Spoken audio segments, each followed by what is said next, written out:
So I'm happy to welcome you to Exploring World Religions Focus on Islam Educator Workshop, which is around the wonderful, wonderful exhibit at the Arthur M. Sackler Gallery, the Smithsonian. And I'm especially happy to be working with Elizabeth Ader, who I will introduce now. I'm Susan Douglas, Education Outreach Coordinator for the Center for Contemporary Arab Studies. So I'm really happy. So over the past several months, I've been working with Elizabeth Ader, who's the head of education at the Smithsonian Freer Gallery of Art and Arthur M. Sackler Gallery since 2013. She's responsible for the overall planning and direction and management of education programs and activities for docents and volunteers, K-12 learning, online education, and they have put together some magnificent materials, and museum-wide audience research and evaluation. She previously served as Assistant Chair of National Education Partnerships at the Smithsonian American Art Museum, Assistant Director of Professional Education at the American Association of Museums, Head of School and Teacher Programs at the Walters Museum in Baltimore, where I just was on Monday. Yeah. And yes, he is retiring, John Shields. And lecturer in the Education Division at the National Gallery of Art. She's lead author of the chapter Visitor-Centered Exhibition Design Theory into Practice. So her bio is in here with the rest of the bios. I won't go on, but all I can say is I was so glad when she asked me, because I have had a chance to learn from her, and I will continue to do so, and I hope it's the beginning of a great partnership.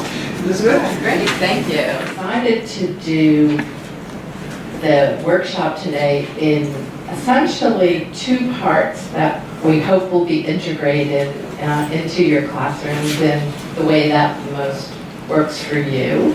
And as you can see from the agenda, we'll be focusing a lot on Islam as a religion. We'll be learning a lot from both Dr. Douglas and all of our distinguished speakers. And then we'll be taking a bus over to the museum, where we'll have an opportunity to walk through the special exhibition of Qur'ans from a museum collection in Turkey. And we'll be going through with the curator, and then we'll have a special demonstration by a calligrapher, and you'll have opportunities to ask him and observe and talk. And we think that will help also in a different way to integrate both the visual arts and into your content, whatever it is that you teach in your classroom at whatever grade level. So thank you so much for being here and giving up your Saturday today. So without further ado, I'm going to turn it back over to Susan. Thank you. They're giving themselves a gift this Saturday. Not giving anything up, right? Okay, I have a very short presentation here on the issue of teaching about religion, and particularly teaching about scriptures. So I want to just kind of go over briefly the First Amendment Center guidelines. Many of you are aware of them already. They have a long history going back to the 1950s with theologians, when you didn't talk about religion at all in the schools, or you had schools that actually might be called sacred schools, where it was perfectly normal to expect students to go along with a particular prayer.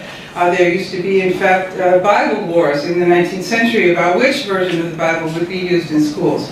So we've come a long way, and during the 1980s and up until the present, we're functioning in public schools under a set of guidelines based on Supreme Court cases, and also based on consensus documents among a wide range of groups. Among the resources that you will find under resources for past workshops at ccas.georgetown.edu/outreach, those links are available also in the bookmark. I put the entire document called Finding Common Ground, which is the history of teaching about religion and the issues of accommodation as well for students of religious persuasions. So you'll be able to find that whole entire document, and I'll just be dealing with sections of it. A second document that is there in full is the American Academy of Religion's K-12 Guide. And the First Amendment Center, which is now the Religious Freedom Center, in the museum, where any of you were here from the World Religions Institute last summer. We spent a lovely first day there. They work together and are currently actually working with the National Council for Social Studies to create an appendix to the C3 Common Core. on teaching about religion. So those are the things that are available. The main thing here is that in teaching about religion in every way, these are the folks who have your back. Because many times you're between a rock and a hard place, parents who don't know, and believe it or not, administrators who sometimes don't know. And many times school board members who really don't know. So, and yet you're required to do it, and you have the freedom, ability to do it. And so I'm just going to go over a few particulars here, and most importantly on teaching using scripture in the classroom. So the First Amendment Center guidelines are really quite simple. The school's approach to religion is academic, not devotional. The school strives for student awareness, but does not press for student acceptance of any religion. The school sponsors study about religion, and that's really the key word, not the practice of religion, including simulation, not simulating the practice of religion. The school may expose students to a diversity of religious views, but may not impose any particular view. The school educates about all religions. It does not promote or denigrate religion. And that denigration can often include outrageously incorrect things. So it's a question of being well-trained and well-informed. The school informs students about various beliefs. It does not seek to conform students to any particular belief or any belief at all. Among the guidelines or the implications of these guidelines are, of course, educating but not promoting or denigrating, which requires accuracy and using the best academic sources you have available. Natural inclusion, which most of the time is what's found in the humanities and social studies, certainly in art history, as we'll find out today. Fairness, accuracy, and balance is part of the requirement of not denigrating. Portraying beliefs, and this is really the key here, portraying beliefs and practices as their adherents understand them. We're talking here about the story of stories told. And we have to use the best sources we can, including primary sources, of which scripture is certainly one. Teaching is open-ended and seeks to understand, and the teacher states no religious or irreligious views. I don't want to get into a big discussion about that, but it doesn't refer to whether you're allowed to say, as a teacher, what your particular faith is. Some do, some don't. Teachers who teach in public schools, of course, are acting as agents of the state. And so they are not to do anything that kind of would inhabit that sort of thing. But some teachers who teach world religions or any course at all will choose to state it or not to state it. So respect for differences. Religious truth claims may not be made or denied, but the way they are stated and related is using words of attribution to avoid personal judgments. Muslims believe that, for example, or better than that even, according to these documents, or according to scholars, or so and so. But mainly that is the sort of wall of separation, is these phrases of attribution. And if you have to repeat them 10 times in a sentence and be redundant, that's fine, but the main thing is that otherwise something stating what people believe can seem like a truth claim unless those words of attribution are inserted. So now the good part. The AAR Guide, American Academy of Religion Guide, discusses a religiously literate person and what their attributes would be, and at the same time states the reason for their creating this guide is that religious illiteracy is fairly widespread. So a basic understanding of the history, and you see me underlined and bolded central texts where they exist, because not all religions have them. Beliefs, practices, and contemporary manifestations of the world's religious traditions and religious expressions, in particular social, historical, and cultural contexts. And that's what also this exhibit is all about in terms of placing the Qur'an in its artistic and historical context. The ability also to discern and explore the religious dimensions of political, social, and cultural expressions across time and place. So there are four sort of approaches to religion that the AAR Guide talks about: historical, literary, traditions-based, and cultural studies. You'll find I'm not going to go into those at length, but they are there in the early parts of the document which you have access to. Within these approaches, 3 premises about religion should be embodied. Religions are internally diverse. Religions are dynamic. In other words, they change over time. And religions are embedded in culture. I'm going to put this PowerPoint up. I won't spend time going to this resource, but there are 2 that I just want to highlight that really do help you get into the use of scriptures and art objects as well in your classroom. One of them is the Berkeley Center section on traditions, themes, and they have quite a collection of scripture tied to themes like what the scriptures in each of the 5 major faith traditions have, with illness and health, wealth and poverty, the religious other, and so on. So it's quite a remarkable resource. The second one I want to show you is the Auckland Art Museum 5 Faiths project, which is a little bit more geared toward middle school, but also can be used in early high school, where they have keyed a number of dialogues and basic descriptions of the world religions, the 5 major faiths, and then they have discussions and works around the art objects in the collection. So, of course, there's a lot of controversy around the use of and student exposure to religious texts in the classroom, whether the Bible or other scriptures. This has been going on for a long time. That's what the guidelines are basically for. Lately, the Qur'an has been singled out partly as a function of Islamophobia. There is fear, or ginned up fear in some cases, that mere exposure and learning about equals proselytizing.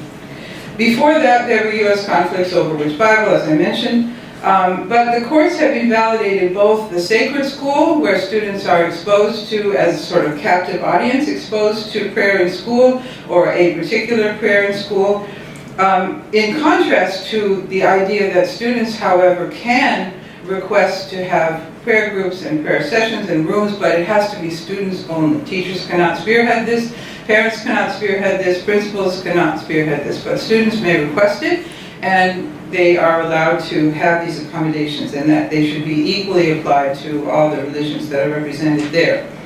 So the naked school has similarly been discredited in court cases. The idea that religion has no place, discussion of religion, or the way they put it colloquially, God's been kicked out of the classroom. So basically the key to this is teaching about religion in an academically sound, fair, and balanced manner is the solution. And ignoring and misusing important primary sources of religious traditions robs students of an important aspect of religious literacy. So public schools, and I might add also that these guidelines are pretty good for using in private schools as well, because they basically set out the academic study of religion. Rather than studying another religion, how come they're wrong sort of thing, it's really a very even-handed framework. So already it's firmly in the core curriculum, and there are a number of courses in world religions, elective courses in world religions in a number of public schools, and of course many private schools. And because religion plays a significant role in history and society, study about religion is essential to understanding both the nation and the world. Of course, it also promotes cross-cultural understanding in our diverse society. I'm going to conclude with just a very couple of points. Learning about the history of the scripture and the role of the sacred text in history are appropriate topics in a variety of courses in the humanities: literature, art history, social studies, geography, history, world history. So it's important to think about these things, and you will have again this document. How the scriptural source came to be, both from the sacred history perspective and from scholarly perspectives. What is the nature of the scripture, its language, styles, and quote-unquote literary features such as narrative, use of imagery, but also what it contains in terms of commandments and prohibitions. Who interprets the text, and what expertise is required for legitimate interpretation? How the content of the scriptural source sheds light on the history and beliefs of adherents of the religions that affirm the scripture. In other words, the history of the stories being told. A discussion of how adherents differ in their interpretation and use of scripture, including sectarian differences. Natural opportunities for students to learn about the role of religion and scripture in the life of different societies. For example, many historical documents contain scriptural references. And of course may include some discussion of the scriptural sources for parts of legal systems. Good morning. Good morning. I'm Maria Dakake. I teach in the Religious Studies Department at George Mason University, where I teach primarily Islamic studies. This is one of many presentations I've given to secondary school teachers, and every time I do, I'm sure that I'm going to see my son's teacher. He's a freshman in high school in the audience somewhere, and I'll have the opportunity to apologize for what a difficult child he is, but it's not my fault, really. But anyway, I want to first of all just say that certainly as a parent, but also as someone who teaches at the university and therefore receives the students that you teach, that I'm very grateful for the work that you do in any way that I can help. I'm happy to do that. All right, so I've been asked to give a kind of general introduction to the Qur'an and its role in Muslim life.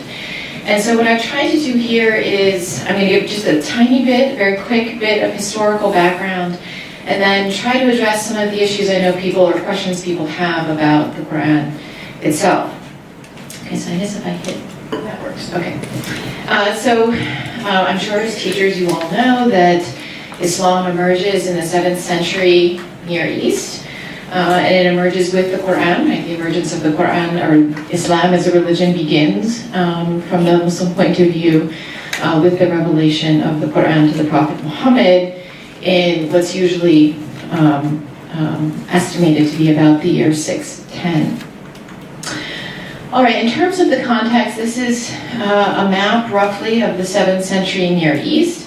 And you can see that there's the two major empires, again, as I'm sure you know, were the Persian or Sassanid Empire, and also the Eastern Roman or Byzantine Empire. And both of these empires, besides the stronghold they had on their major territories, also in many ways surrounded Arabia.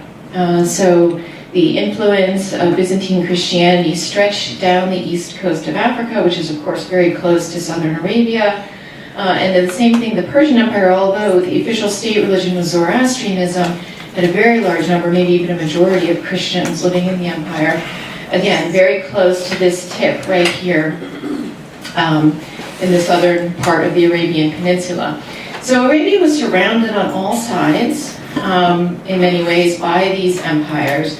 And though it's sometimes presented as kind of like a big hole that was isolated and alone, right, and all the civilization was taking place around it, it's true that things that we would normally associate with civilization, law and taxation and currency and literature, was not well developed in Arabia. People living in Arabia had constant contact with the people of those empires, and so it was familiar with the people of those empires, their cultures, as well as their religions. But Arabia in the 7th century was primarily tribal. That is, it wasn't organized by class, it didn't have ruling or government structures, it was organized genealogically, right, by tribe, and then within that by clans and so on. Most of the population, if it wasn't fully nomadic, was semi-nomadic. So they would live part of the year maybe in one place and part of the year in the other as they looked for pasture land, let's say, for their grazing animals, which was the primary mode of subsistence in Arabia. There were very few places where you could actually do farming in Arabia. One of those few places is Medina, where some farming could be done. But otherwise, it was generally a nomadic or semi-nomadic population. There was no written culture.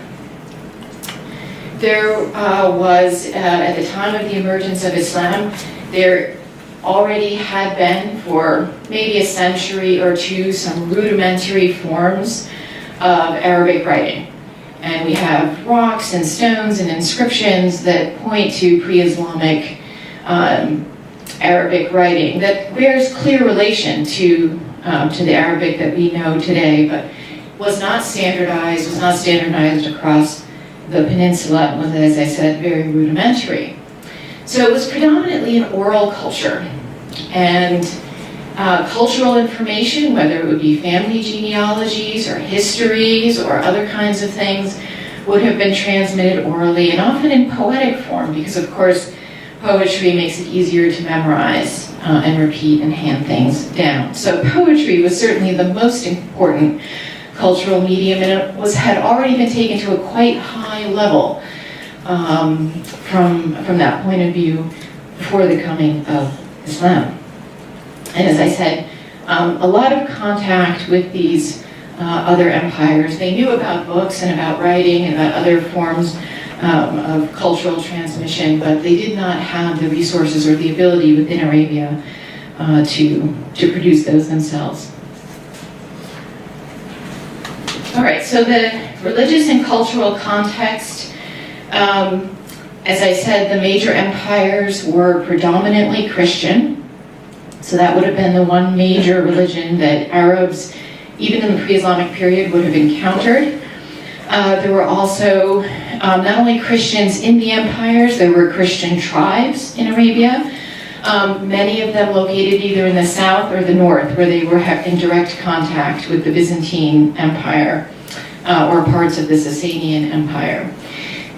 You also had Christian hermits that would sort of go off into the wilderness, and the wilderness was often Arabia, to live. So they were familiar, Arabs again, very familiar with Christianity. You also had Jewish tribes in Arabia. It's unclear if those Jewish tribes were converts, if they were sort of Arabs that had been converted to Judaism. There's a large Jewish presence in the southern part of Arabia in Yemen, really, until the 20th century. Or whether they were part of an original diaspora of Israelites somehow. It's unclear. We can't tell from their names. When you look at their names in the sources, sometimes they look like Arabized versions of Jewish names or Hebrew names, and sometimes they look like originally Arabic names. It's very hard to tell where they come from. Other religions in the area, of course, the state religion in the Sasanian Empire was Zoroastrianism, which was a kind of dualism in a sense. There was a god of goodness and light and a god of darkness and evil. But Zoroastrians believed that ultimately the god of goodness and light would overcome.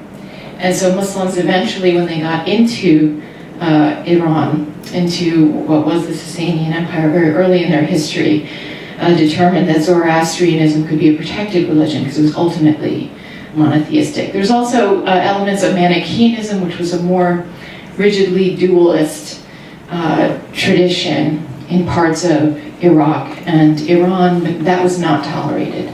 Although, again, very small elements largely went underground after the coming of Islam to those regions. Now, in Arabia itself, I said there's a Jewish and Christian presence.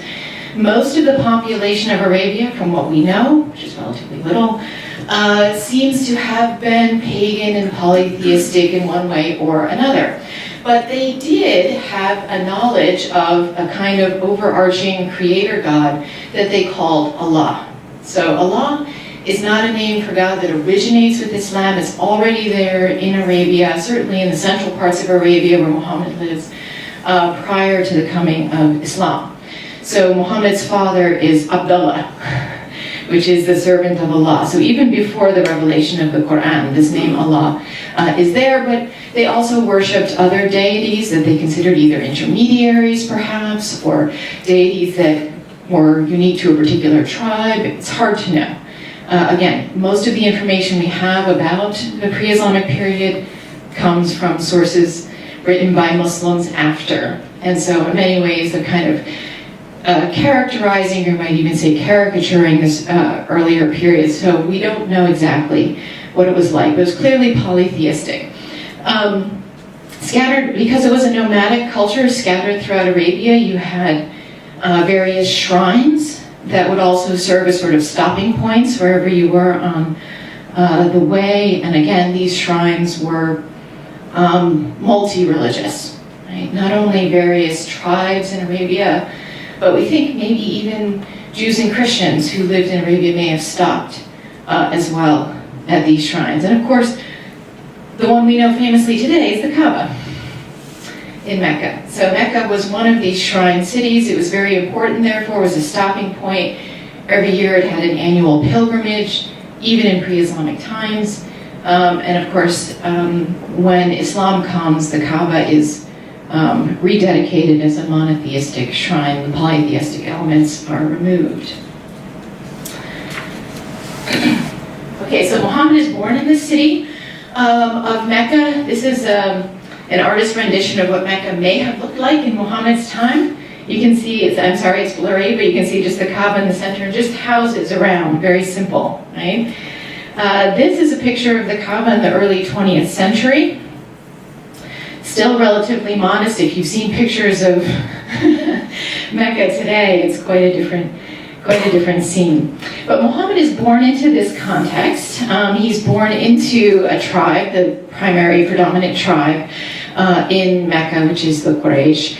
And they are polytheistic. They're also practicing polytheism. Islamic tradition says that the Prophet Muhammad never engaged in this, that he was always a kind of primordial monotheist, someone who believed in the one God, that there was only one God, but was neither a Jew nor a Christian.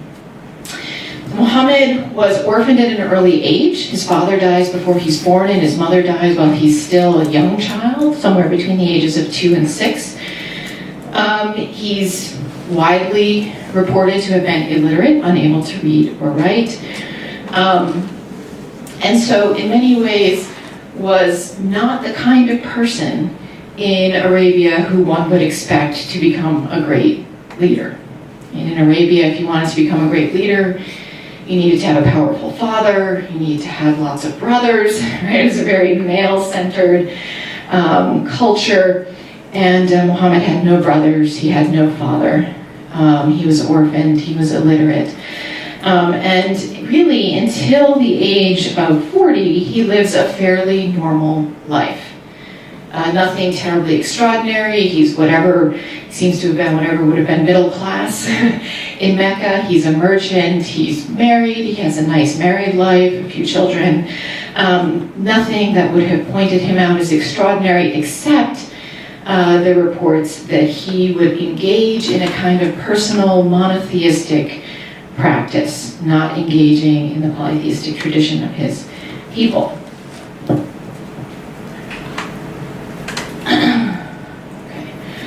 So Muhammad is said to have first started receiving the revelations in 610. That is when he's about 40 years old, which would be getting up there, I think, in Arabia at the time. So it's not an early part of his life.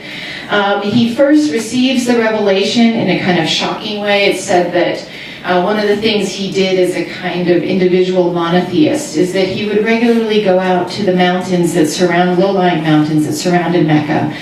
And he would go to some of the caves, for a period of time and just pray and meditate or engage in some kind of individual religious practice.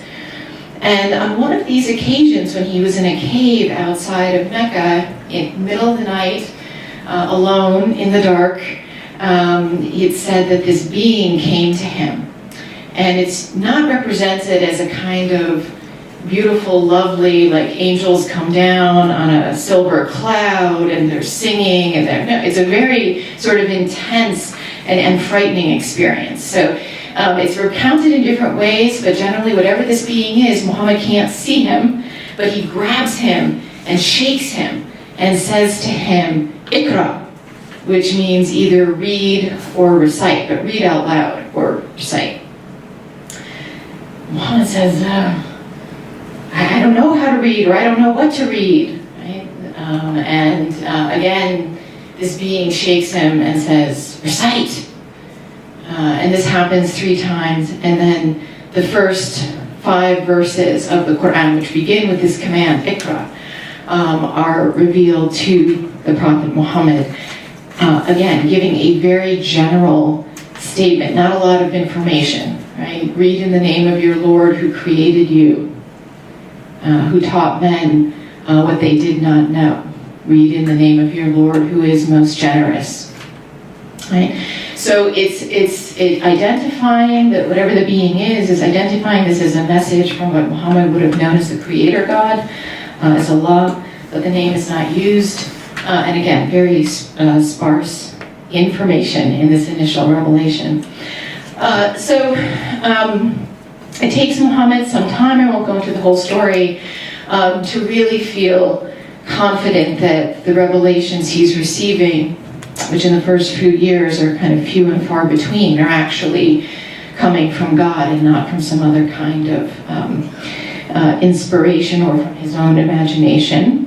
But when he becomes confident of that, certainly by 613, after about 3 years, he begins, at the urging of the Qur'an, of a Quranic revelation he receives, he begins his public preaching in Mecca.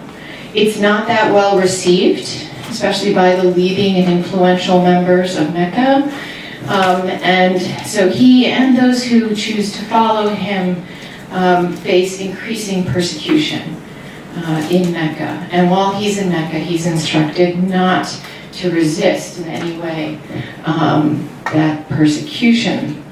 In 622, he flees, he and his followers flee to Medina, which had originally been called Yathrib. So here's Mecca. Medina is just almost directly north of Mecca. And when Muhammad goes to Medina, Medina is a city that's split between an Arab pagan polytheistic population and a set of Jewish clans and Jewish tribes. All of the polytheistic Arab clans convert to Islam, which is what was a condition of Muhammad going there, or part of the agreement that they made, whereas the Jewish clans continue to practice their Jewish religion. Okay, there's a lot more to that story, but in the interest of time, how does that affect the Qur'an? The Qur'an is typically divided into revelations that Muhammad received, because he receives these revelations piecemeal over time during his last 23 years of his life, between those that were revealed to him while he was in Mecca and those that were revealed to him when he was in Medina. And remember, there would have been different audiences, right? So in Mecca, he would have been addressing predominantly a polytheistic audience, and he would have been addressing a community that was a very fragile and persecuted and endangered community. When he goes to Medina, he's in a much more established position. So the Meccan revelations tend to be shorter. They tend to be more poetic. They have a tighter rhyme and rhythm scheme, generally speaking. Most of the Quranic apocalyptic texts that talk about the coming of the end of time, the end of the world, the final apocalypse, not just individual human death, but the end of the world itself, is found in these Meccan surahs. And that might be in part because the population he was addressing in Mecca did not believe that there was an end to the world, and did not believe in an afterlife. And so it was the apocalyptic verses that you find in the Meccan text really emphasize the idea that this world you're living in is temporary and you're eventually going to be called to account. It's really, the apocalyptic texts are really focused on the idea of the impermanence of the world and the eventuality, the inevitability of personal judgment. We also find in the Meccan revelations a little bit later, usually what scholars call mid-Meccan revelations, narratives about pre-Muhammadan prophets. And many of these pre-Muhammadan prophets are biblical figures, right? So Noah and Moses and Abraham and his descendants and Lot, David and Solomon and so forth. There are also Arab prophets that do not have a counterpart in biblical text, but the majority of them can have some biblical counterpart as well. So the Meccan period lasts from 610 to 622, and roughly 60% of the Qur'an was revealed in Mecca. The Medinan revelations come from the last 10 years of Muhammad's life. As I said, they represent about 40% of the Qur'an. You see some of these same themes. You also see references to biblical figures and stories about biblical figures in Medinan revelations. But you see some other ideas coming forth, a much more directly polemical and rhetorical engagement with Jews and Christians. And this is, again, a factor of audience, right? In Medina, Muhammad's audience doesn't just include Muslims, but it also includes Jewish tribes. So much of that polemical engagement is with the Jewish clans in Medina who relations begin on a pretty good basis when Muhammad first gets there, and the relations deteriorate over that period of 10 years. And that is reflected in many ways in these arguments that are put forth for Muhammad to use when he engages the Jews, in particular of Medina. The other sort of new thing you find in Medina in Revelations is more law and social rules and social regulations. Right? There's no point in having laws and social regulations for a community that's a small kind of persecuted religious minority in Mecca. But when Muhammad comes to Medina, very quickly, he becomes also the political head of Medina, and so he can begin to implement these rules and regulations. Right? So almost all of what we might call law, with the exception of some dietary law, that you find in the Qur'an comes from Medinan verses rather than from Meccan verses.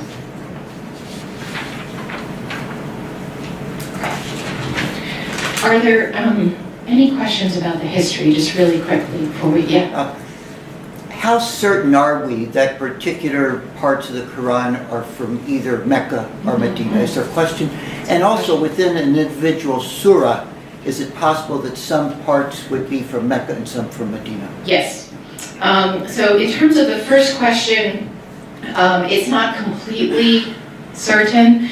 Muslims themselves kept a record and produced texts that would give the context for the revelation of particular verses. That was really important, actually, for Muslims, because many of the verses were being revealed to Muhammad as advice for questions that would come up either from his opponents or even from his own disciples.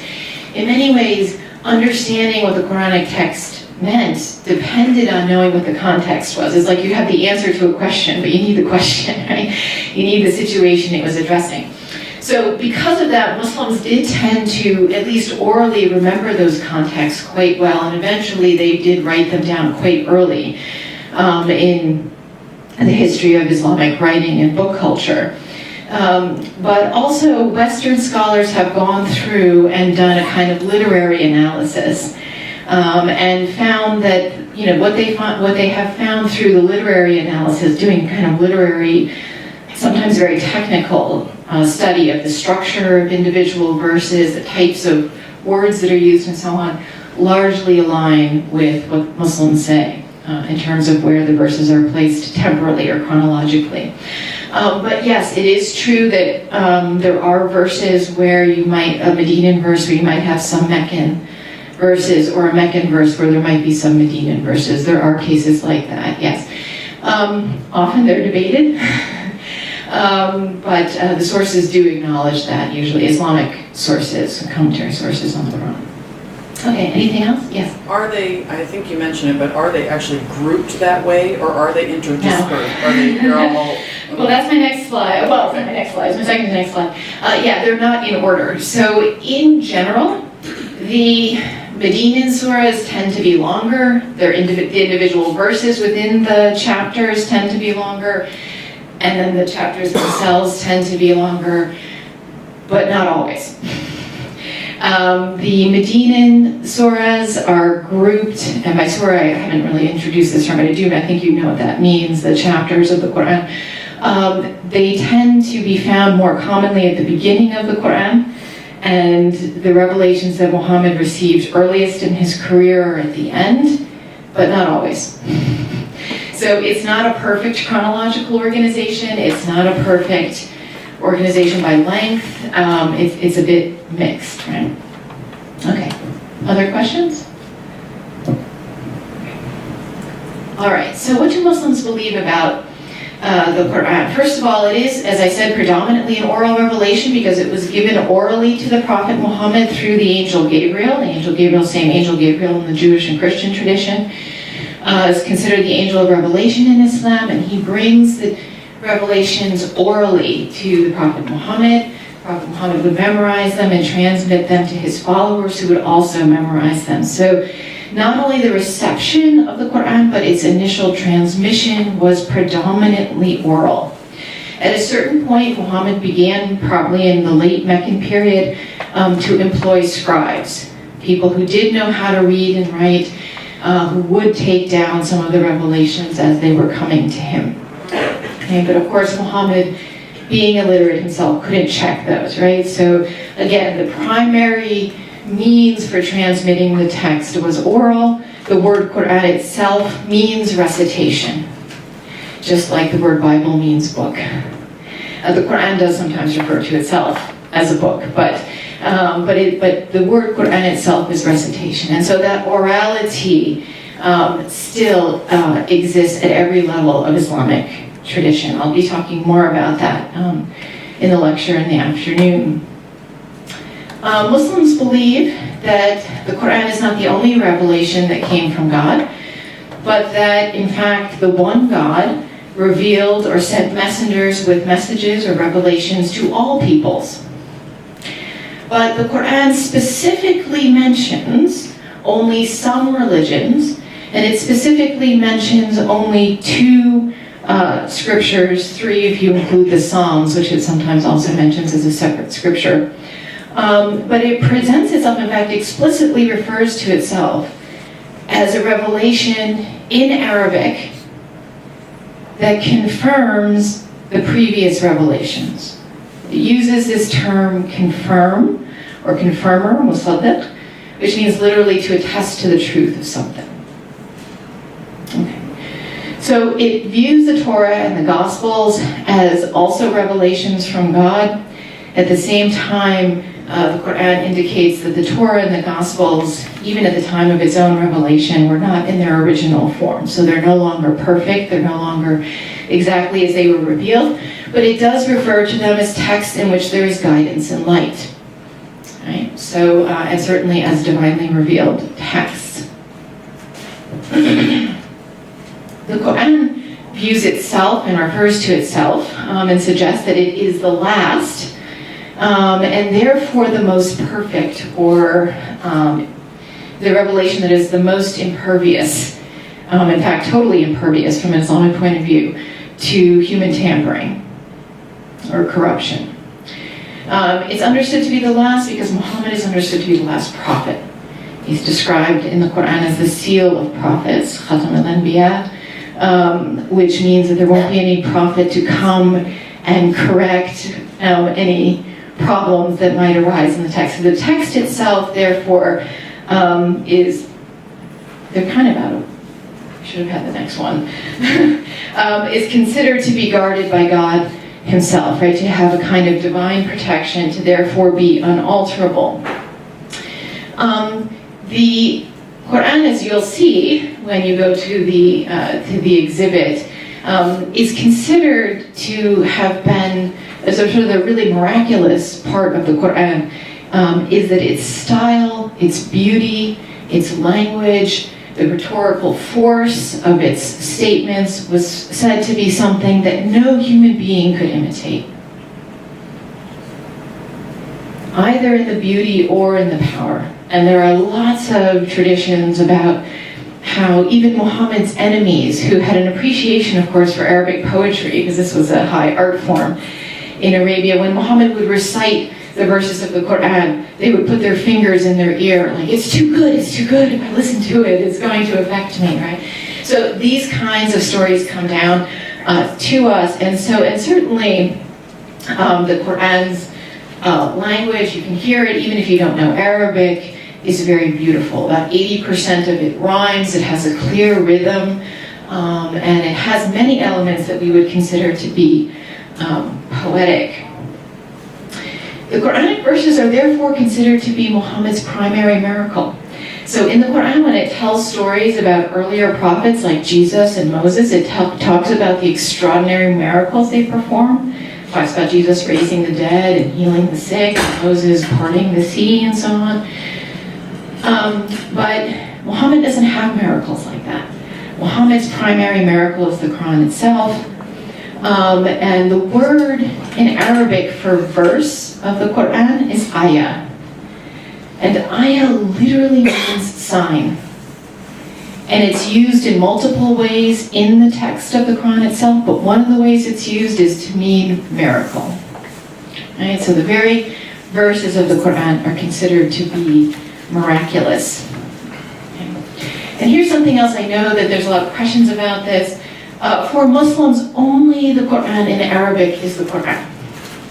Anything else is an interpretation of the Quran, right? There are certain translations. Of course, the Quran's been translated into practically every major language in the planet.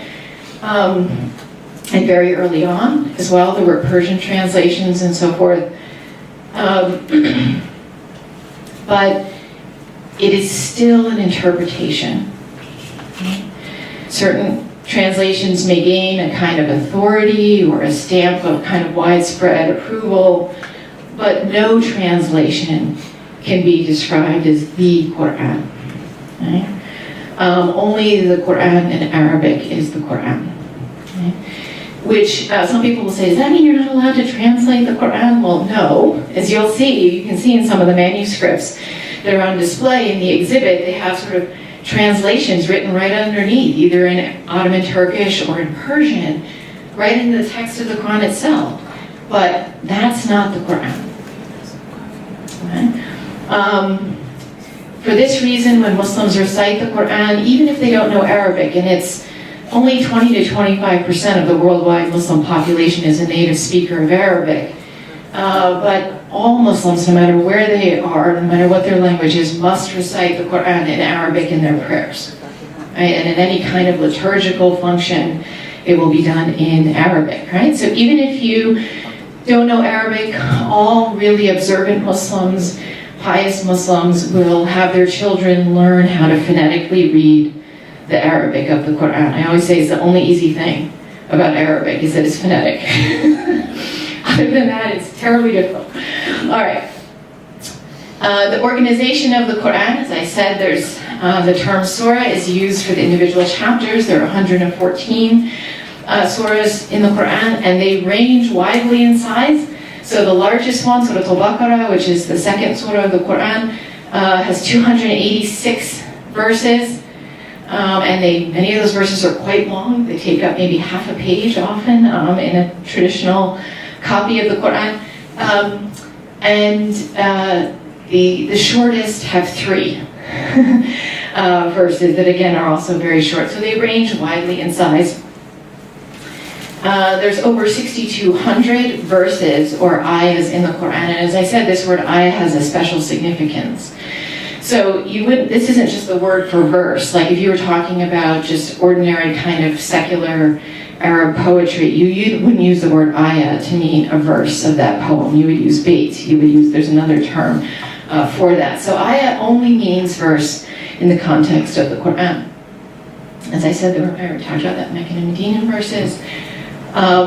As I said earlier, revelations tend to be at the end, and the things that Muhammad received at the end of his life tend to be at the beginning. I sometimes tell people, if you want to read the Quran, of course, everyone sort of picks up the Quran and they start like page 1, because that's what we do, right? We take a book and we start at page 1. I sometimes say it might be good to read the Quran backwards. And I do this in my classes, in my course on the Quran. I start with these early Meccan revelations first, right? Not only because they are the first verses revealed to Muhammad, but they also tend to be the first verses Muslims learn. So when children are taught the Quran, they don't start with Surah Al-Baqarah and teach them the whole, these very long surahs. They begin often with the short surahs at the end because they rhyme. Not only are they shorter, but they rhyme and they have rhythm, so they're easier to memorize for children. I said this before, so the Quran is not arranged in the chronological order of its revelation. Okay. Not in any kind of direct way. It's also not a narrative text. So even when it tells stories, for example, of Moses, it doesn't tell the story of Moses as a continuous narrative in order. If you read from the beginning of the text, the first time he would meet Moses, he would be wandering with his people after having already been liberated from Egypt. And you have to get much further into the central part of the text, Surah 20 or Surah 26, to get to the story of him as a child being put in the basket and sent down the river by his mother. So some of the unique features of the Qur'an as a scripture, there is no history of Muhammad's life in the Qur'an. Muhammad by name, by the name Muhammad, is mentioned only 4 times in the Qur'an, but the entire Qur'an addresses him, really. It's all addressed to him. So he's there, but not as a kind of third person. It's not a third person narrative about the Prophet Muhammad, nor does it contain a story of the founding of the early Islamic community. So the Quran is being revealed to Muhammad in context, right, as this community is being formed. So obviously there wouldn't be a story of the life of the Prophet Muhammad or a story of the life of the founding community. If you want to know the story of Muhammad or the story of the founding of the Muslim community, you have to turn to other sources. Right? There are biographies of Muhammad, there are histories about the early period of Islam, but you won't find that in the Quran, which is very different from biblical text. Right? Biblical text contains actually biographical narratives of figures, important figures, as well as history. Because the Quran is spoken to the Prophet Muhammad, it often takes the form of very direct address, which is sometimes startling to people. It can make it seem, even for people reading it in English or in some kind of translation, as if the text is jumping off the page at them, right? As if it's addressing the reader itself. So there are many passages that are directly addressed to Muhammad. They begin with the imperative verb say, qul, which is me. It's sort of directing Muhammad to say something to either his followers, in some cases to his opponents or his detractors or so on. Sometimes it addresses particular people. So it might address the children of Israel. It might address the people of the book, by which it means Jews and Christians. It might address specifically the believers, the mu'minun, which it usually is understood to mean specifically the Muslim community. Sometimes it addresses all of mankind. Right? So it often begins, many of the verses begin with this kind of direct address. It has a very singular and recognizable style. Some of you know that Muslims also, another source of religious guidance for Muslims is the Hadith, which are collections of accounts of things that Muhammad either said or did. But anyone who reads the two will see that there is a very clear stylistic difference. It's very hard to mistake the Qur'an and the Hadith, right? The style is very distinctive. And although it changes slightly, as I said, the earlier surahs tend to be slightly more poetic and shorter, and the ones in Medina tend to be a little bit longer. The overall style is consistent. And we have today some scholars who've actually applied very technical stylometric sort of techniques to the Quran itself. Something else is a self-referencing text. That is, it refers to itself, I already said, as a Quran, as a recitation, also refers to itself as a book. It refers to itself as a reminder, as a dhikr, for all the worlds, right? Presenting itself as a universal message. It is poetic in style. It has everything that we might be taught poetry has. I mentioned rhyme and rhythm. About 80% or so of the Quran rhymes. But it also has imagery and simile and metaphor and alliteration and all those things that would constitute poetry. But Muslims will say very clearly it is not poetry. In part to distinguish it from the tradition of Arab poetry, of secular Arab poetry that already existed there. But also because one of the things that Muhammad's detractors would use to dismiss him is to say, oh, he's just a poet. Just a poet. And so the Quran says, no, Muhammad is not a poet, right? He's not a poet. These are divine revelations. So even though it's poetic, Muslims would not call it poetry. as such. The other sometimes startling thing about the Qur'an is that God is referenced sometimes directly in the first person, right? Either as I or we, speaking directly to the reader, to the audience, to the hearer. And the first person plural is very frequently used, we. Right? And it's the royal we. It's not like God and lots of other people, but the royal we is being used there. And sometimes I, right? Sometimes the first person. Also, the second person, there are parts of the Qur'an that function as prayers. A very good example is the very first surah of the Qur'an. And God there can be addressed as you, right? In the second person, you're praying to God. But also in the third person, right? God is also referred to by the third person pronoun. It's a masculine pronoun, he, but only because of the limits of Arabic language. It's understood that God is not male or female. And in addition to the name Allah, there are also other names and qualities or attributes that take the form of qualities and attributes of God. Typically lists of 99 were made. So the most common of those would be Ar-Rahman, Ar-Rahim, the compassionate or the merciful, names that are invoked in beginning of almost every chapter or surah of the Qur'an. But also other names, the all-knowing, the holy, the all-powerful, even the friend, the protector, right? So many, many names. The other important thing, and I think it makes both the Qur'an and its Islamic context unique, is that the Qur'an is a scripture that has a specific sacred language. As I said, only in Arabic is it the Qur'an, but it has a universal claim.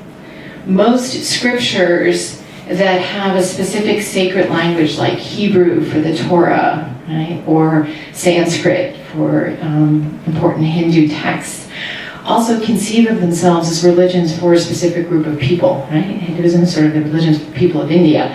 And Judaism, at least originally, was the religion for the people who were Hebrews. But the Qur'an has both a specific sacred language, but it also has a universal claim. It's a message for everyone, the Qur'an said. Right? And that makes it fairly unique, and of course has meant that Arabic has spread, at least to some extent, all over the globe as Islam has spread. Okay. In Muslim life, just checking my time. Okay. 6 minutes. 6 minutes? Okay. So the Qur'an is something that is a complete part of the life of any observant Muslim. The 5 prayers that Muslims pray throughout the day, the primary text of those prayers are verses from the Qur'an itself, right? So the Fatiha, the opening chapter or surah of the Qur'an is repeated in every single one of those prayers, along with other passages of the Qur'an, right? So any practicing Muslim has to know at least some of the Qur'an in Arabic by heart. Muslims will often inflect their language, their speech, I should say, not their language, with pious formulas, right? Inshallah, if God wills. They talk about something in the future, they say inshallah, or mashallah, or alhamdulillah, which means praise or thanks be to God. Right?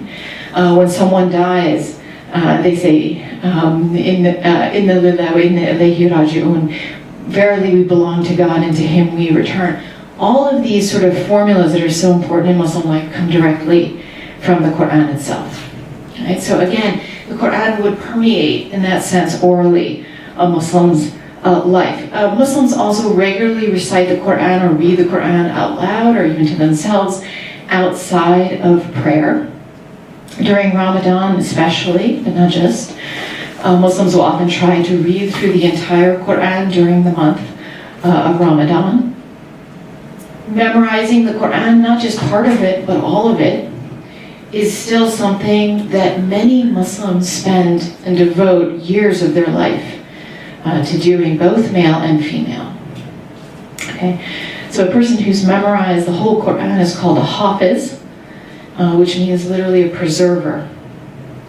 And this relates to the idea that the Qur'an is ultimately preserved in people's memories, in their hearts, not in any particular text.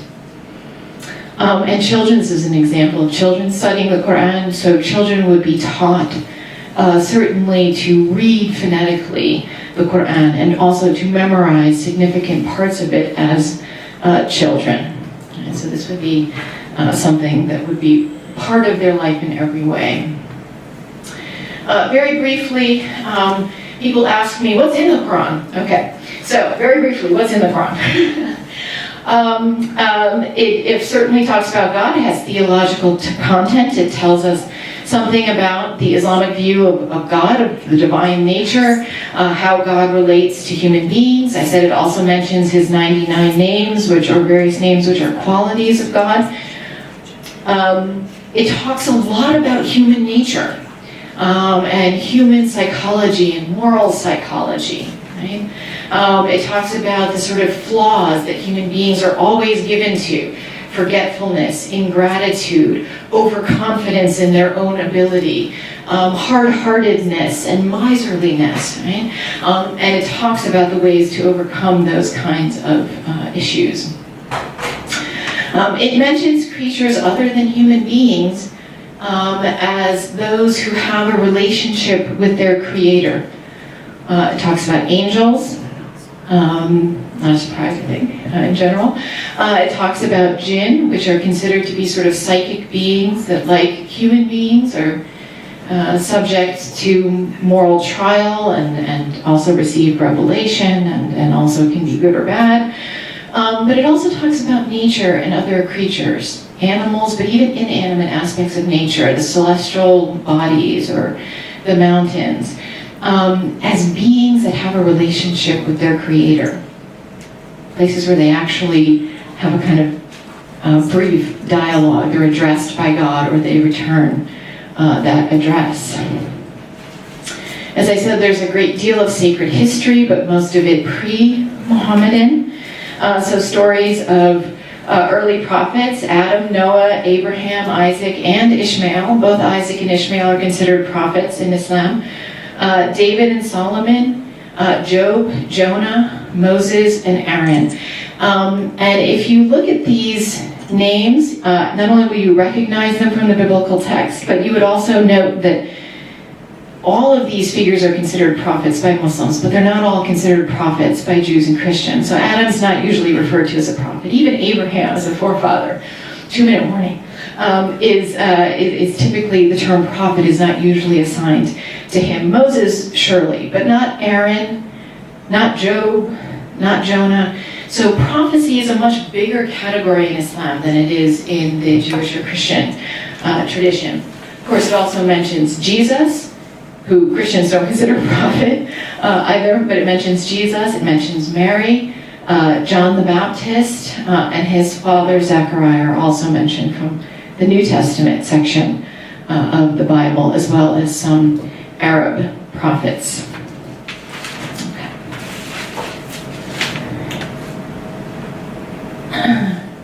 Eschatology is a theme that runs throughout the Qur'an, from the Meccan to the Medinan verses. And as I said, in the Meccan verses, it includes a lot of apocalyptic texts about the end of the world. But all throughout the Qur'an, it talks about what happens after you die. It talks about accountability, that when you die, you're going to be resurrected. You're going to be judged. You're going to be judged as an individual. You can't blame anybody else. Not your mother, not your father, thank God, not your teachers or your community. You are individually, morally accountable before God at that moment. And then it gives very elaborate, some people would say graphic descriptions, sensual descriptions, using sensory images of both paradise and what it calls the fire or hell. Okay? And those images would not be tremendously startling or seem terribly different from general Christian conceptions of, let's say, heaven and hell, but they're just found throughout very directly, very explicitly in the Quranic text as a warning. And finally, law and ritual and ethics are found, particularly law and ritual, particularly in the Medinan surahs, and ethics throughout. Right? So many people think of the Qur'an as a book of law. It's not really predominantly a book of law. A relatively small proportion of its verses, depending on how you count, between about 200 and 400 of the overall 6,200 plus verses, deal with specific rulings or specific laws. Okay? In terms of ritual, all the major rituals of a Muslim's life are mentioned in the Qur'an, but not always in great detail. So the encouragement to pray, even to pray at specific times of the day, is mentioned, but not with full detail. You wouldn't know as a Muslim, if you just picked up the Qur'an and you had no other training, you wouldn't know exactly when you were supposed to pray. You wouldn't know exactly how. You wouldn't know how you were supposed to pray. Right? All of that comes from the remembered practice of Muhammad and the early community, not from the Qur'an itself. And ethics, of course, runs throughout the Qur'an. And the Qur'an is a continuous encouragement to the cultivation of virtuous characteristics, right? Charity and justice, patience, compassion, forgiveness, right? These are constantly emphasized in the Qur'an, even outside of specific legal contexts. All right, so Susan says I'm out of time. Show us the last slide. The last slide. Yes, I could talk about this also a little bit in the afternoon, but quickly, because of the sacredness of the Qur'an, even though it's really only the Qur'an in Arabic, and although it's really predominantly an oral translation or oral revelation, when the Qur'an does get put down in writing, because, especially if it's in Arabic, it's considered sacred. Okay? And so there are rules for the handling of the Arabic Qur'an, right? Generally, you should be in a state of ablution or purity. People who are in a kind of state of ritual impurity should not touch the Qur'an. The Qur'an would never, a Muslim would never put the Qur'an on the floor, would never ear the pages, would never take a yellow highlighter, right? Would not treat it like an ordinary text. And so this right here is a rahab. It's called, and it is a stand for reading the Qur'an, right? Because again, Muslims might sit on the floor and read the Qur'an. You want to put the Qur'an on the floor. So you put the Qur'an on this stand, and there's, I think, some nice examples of that in the exhibit as well. And I can talk a little more, again, in the a little bit later in the second talk, but the Quranic inscriptions, were put on jewelry that people would wear. Sometimes they would be understood as talismans or amulets of protection. But they also become the basis, the Qur'an becomes the basis of all of the major Islamic arts. Not only recitation, which I think we're going to hear very soon, but also calligraphy. Right? The whole development of Arabic as a written language, both in terms of its grammar and its structure and that kind of thing, but also in terms of its orthography, the beautiful way in which it's written, all inspired by the Qur'an. And of course, it becomes also part of architectural and artistic adornments. Mosques and other public buildings and structures would have the Qur'an inscribed on it, as well as articles for daily use, plates and vases and things like that as well. Thank you for reassembling after that short break. I'm really, really happy to introduce our next speaker, rather reciter, who has kindly agreed to come this morning and share with you the tradition of recitation. He is the head imam of the Diyanet Center of America in Lanham, Maryland, which, if you haven't been there on Good Luck Road, is absolutely astonishing, as if you put a piece of Istanbul in the middle of Maryland, right next to the NASA Center, actually. Imam Ali Tos was born in Konya, which is known as the spiritual capital of Turkey. At the age of 12, he attended the Diyanet Qur'an Hifz program, where he excelled, completing the program in only 1 year. He showed great aptitude in memorization, and Imam Ali went on to pursue formal Islamic education in Turkey's prominent Imam Hatib schools. He earned his Islamic Sharia degree from Necmettin Erbakan University and has multiple certifications or ijazat in Quran recitation. He is a Hafiz, by the way. a preserver. And he moved to the United States in 2014 with his wife and 3 children in order to serve as the head. Without further ado, I introduce Imam Ali Tos.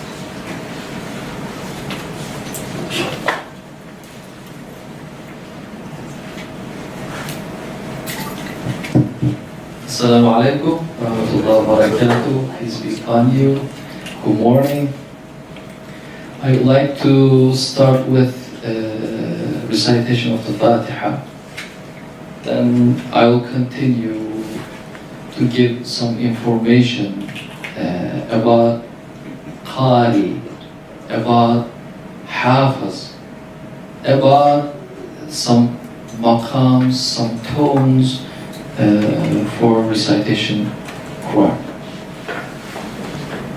أعوذ بالله من الشيطان الرجيم.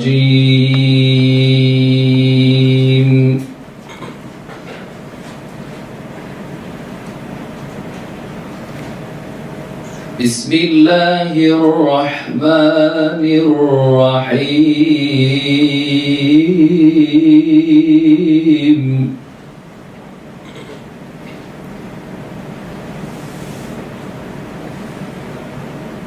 الحمد لله رب العالمين.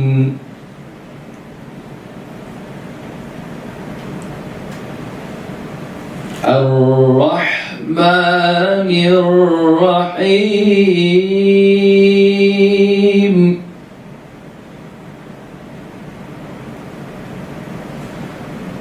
مالك يوم الدين.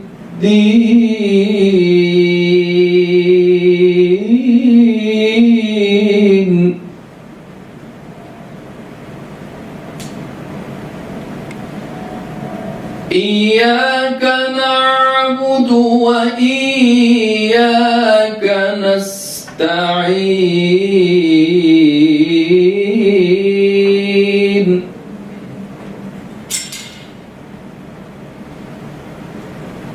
اهدنا الصراط المستقيم صراط الذين أنعمت عليهم غير المغضوب عليهم ولا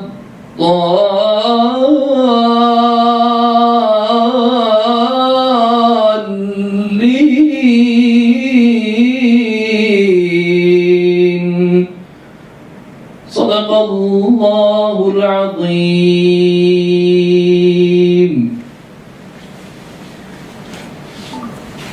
It was chapter Fatiha with different tones, different maqam. Oh, have you heard what does Hafiz mean before? No? Have you heard Qari mean? Qari, Hafiz, some of you know Hafiz. Hafiz is preserver, all of the Qur'an. As you know, there are a lot of things for preserving Qur'an. One of them is writing. The second one is recitation. And third one is memorization.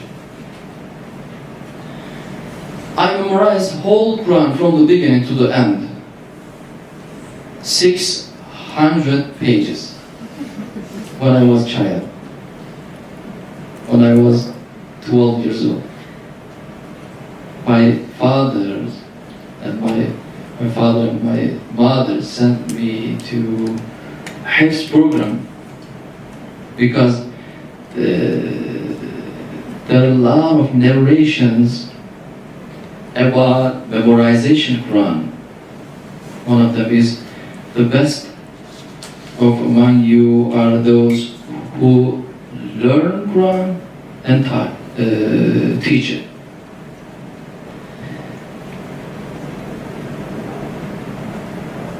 I memorize whole Quran, then I attend some Islamic programs. One of them is Islamic high school, and then I got some special course about maqamat. If you want to go to Turkey, you will hear different tones of the adhan, and you will hear different maqam. Maqam is different kind of tones for your emotional situation. I'm gonna give one adhan, then I will continue with a verse from our Holy Quran. 5 different maqams, 5 different tones. We call adhan as a muezzin, as an imam, it doesn't matter. Different maqams, different tones. It is very, very traditional thing in my culture.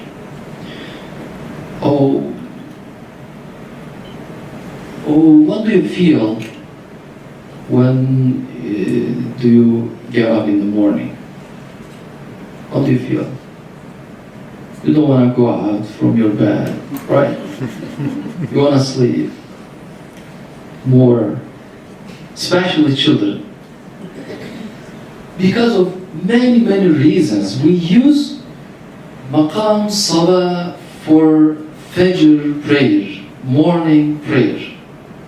I will give some explanation, then I'll continue with the same maqam for reciting Quran, chapter Fatiha.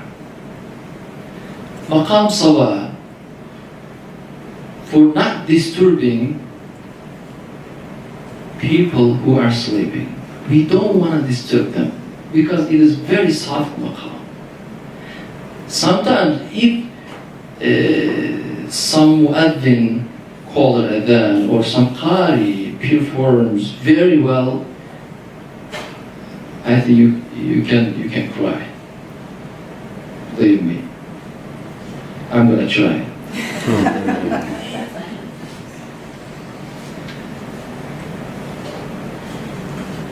I'm gonna put my hand on my ears. It is a very traditional thing for conveying the message to the other people.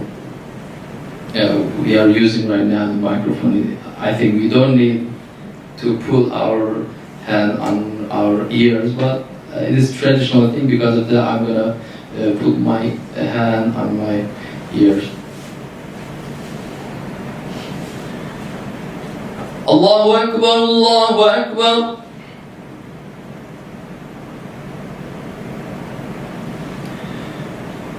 Allahu Akbar, Allahu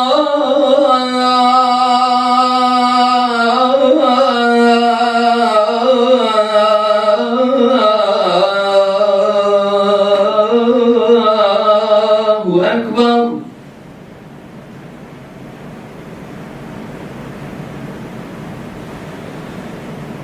أشهد أن لا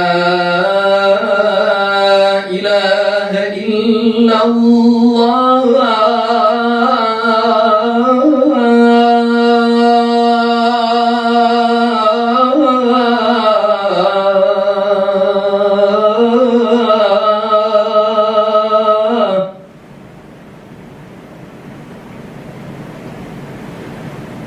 أشهد أن لا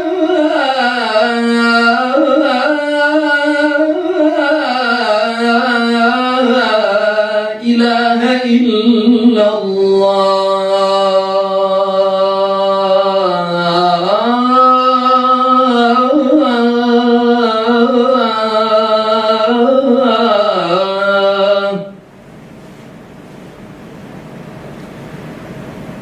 أشهد أن محمدًا رسول الله.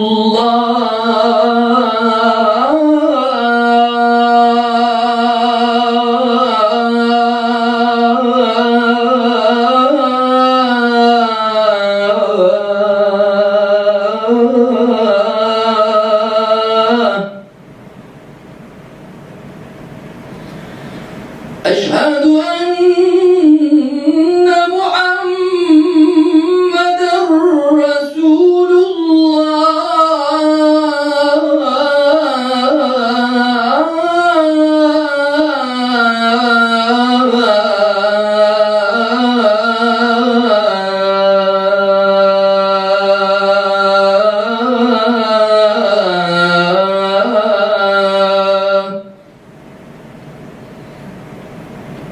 I'm gonna skip some sentences because it takes a long time. There's another narrations from our Prophet Sallallahu Alaihi Wasallam. He said right after the sleep, Alhamdulillah الذي أحيانا بعدما أماتنا وإليه النشور.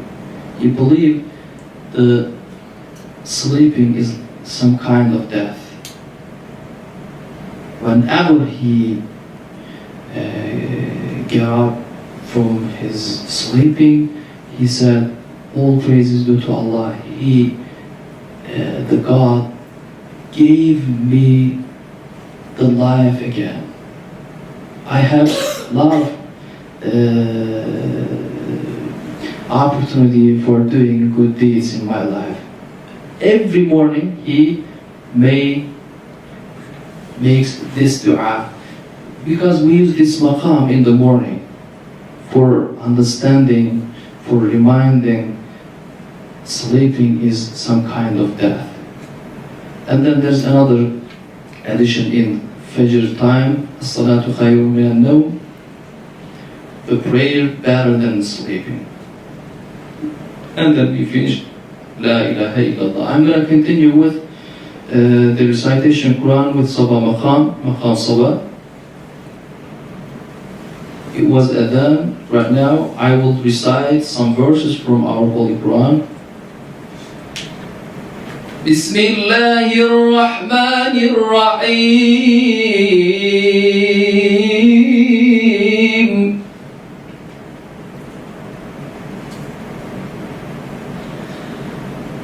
Alhamdulillahi Rabbil Alameen Ar-Rahmanir Rahim Maliki Yawmiddin.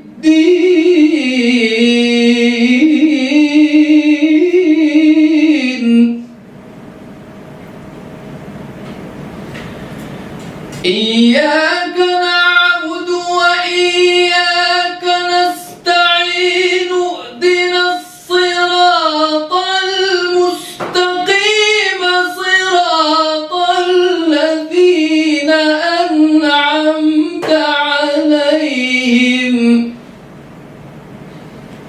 ghayril maghdubi 'alayhim waladdallin.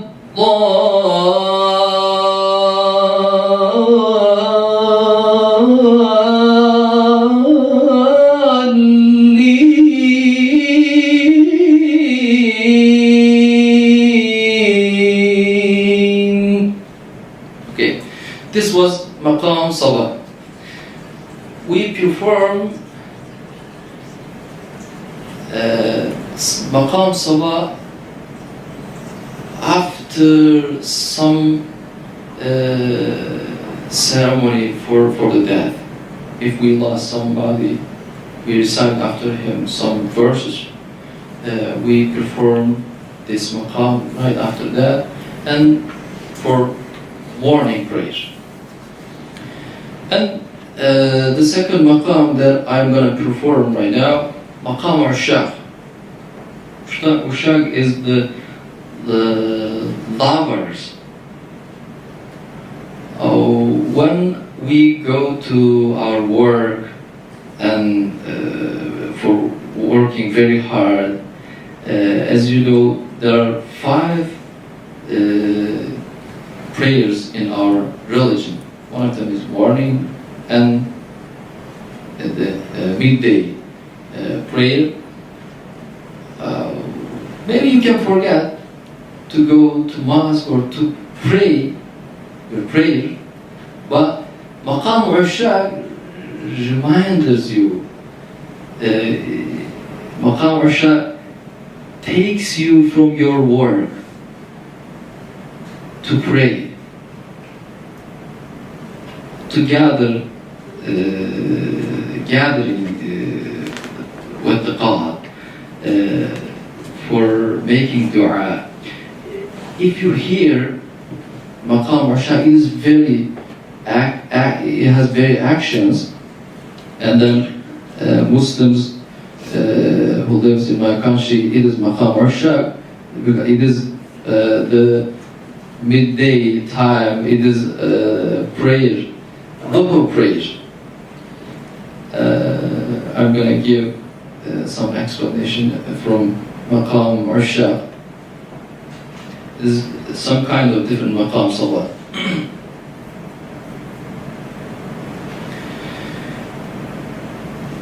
Allahu Akbar, Allahu Akbar.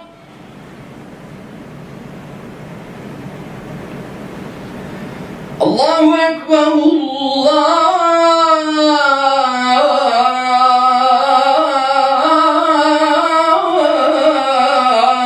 Akbar. Come to the mosque, come to the mosque. It is some kind of calling to the mosque. أشهد أن لا إله إلا الله.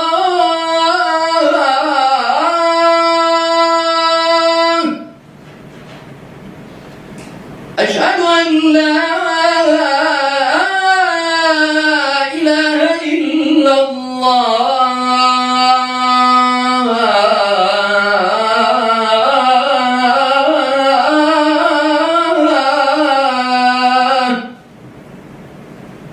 And then I will continue with recitation Qur'an with maqam Arsha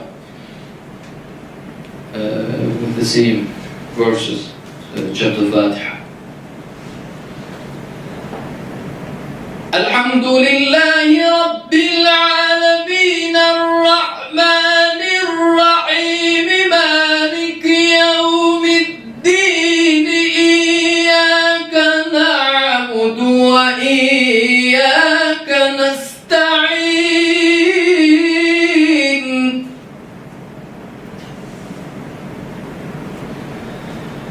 اهدنا الصراط المستقيم صراط الذين أنعمت عليهم غير المغضوب عليهم ولا الضالين.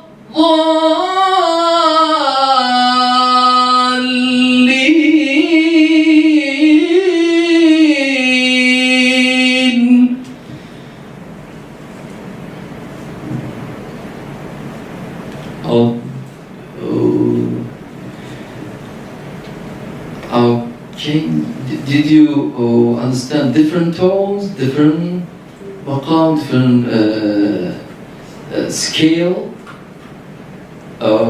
There's a lot of difference between maqam sawa and maqam Arsha. And then we use our voices for recitation Quran, because our Prophet sallallahu alaihi wasallam, peace be upon him, said a lot of times, use your best voice for reciting Quran, not regular voice. And then he did not recite to his companions. He wanted to listen the people, the companions who has good voices. As I mentioned the first time, one of them, the preservation of the Quran, is recitation with different tones. We cannot recite Quran regularly. Like we can do, but it is necessary to read during the prayer, during the reading Quran, and the other time. We can read like Arabic poem or like Arabic sentences, but if you want to get more reward from the God, our Prophet ﷺ, recite and raise, recite and raise. The third maqam that I will perform, inshallah, God willing, maqam rast. And Muslims came to the mosque for midday prayer, then they came back to their work, and then the third time will come to pray again. We use in my country, Turkey, afternoon prayer, for afternoon prayer, generally maqam rast. Rast maqam is some kind of Arabic maqam. I'm gonna start again with adhan, then I will continue with the verses Fatiha, chapter Fatiha, inshallah. Allahu Akbar, Allahu Akbar.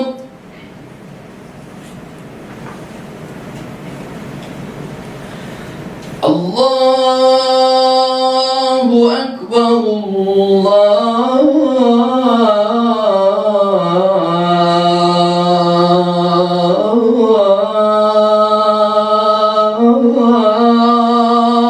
Akbar.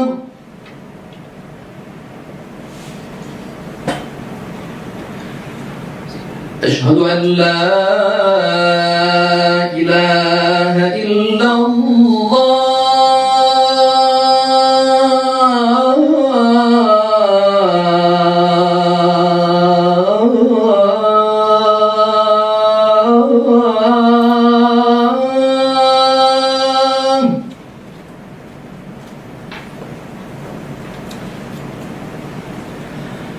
أشهد أن لا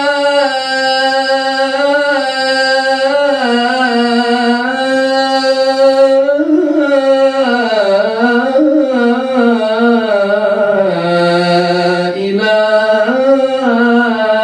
إلا الله.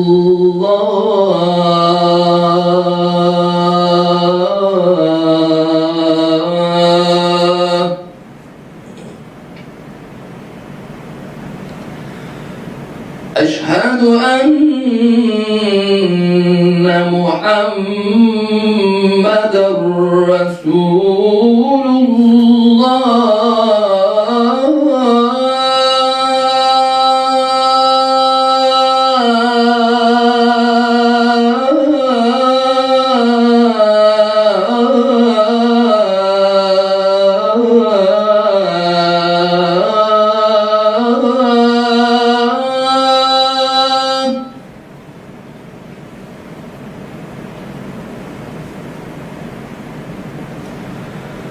أشهد أن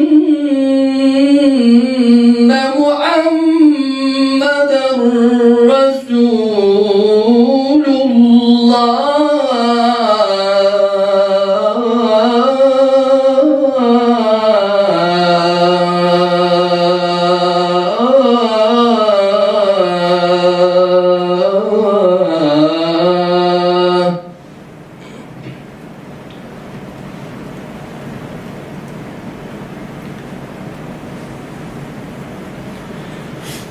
بسم الله الرحمن الرحيم الحمد لله رب العالمين الرحمن الرحيم مالك يوم الدين.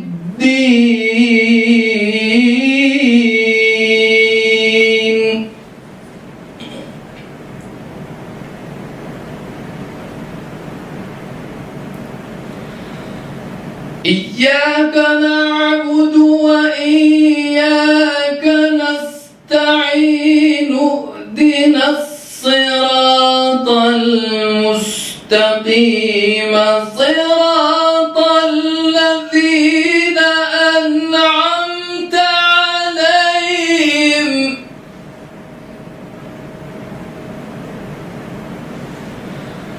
غير المغضوب عليهم ولا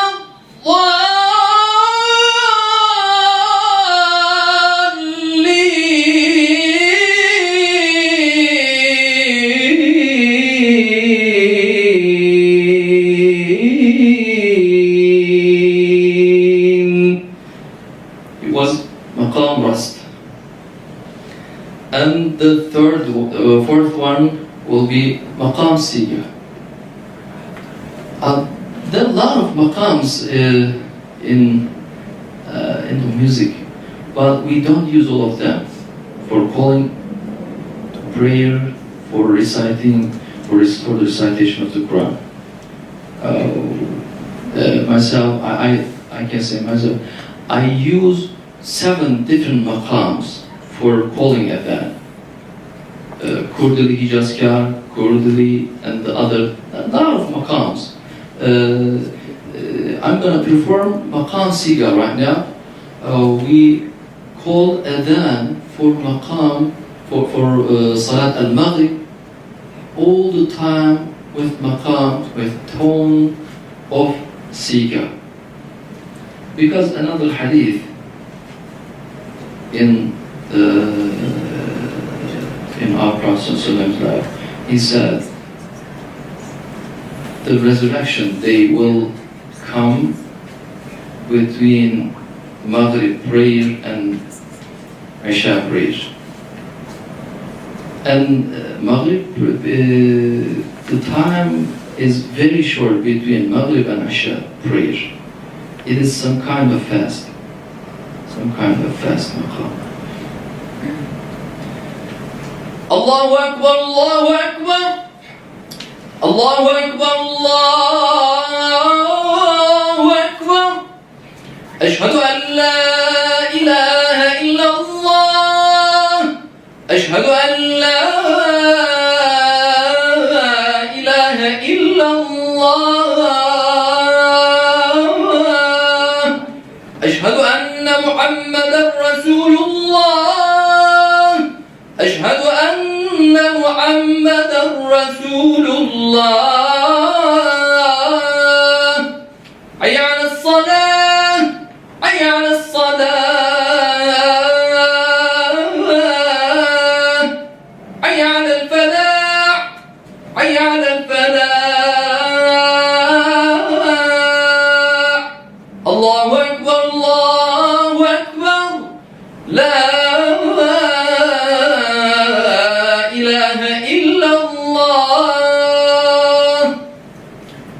and then I will continue. Yeah, we finished? Yeah. Okay.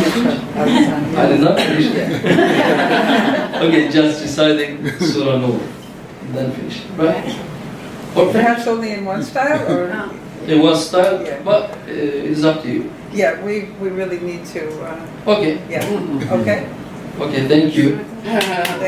Thank you very much for listening to me. Can we answer some questions if you'd like, briefly?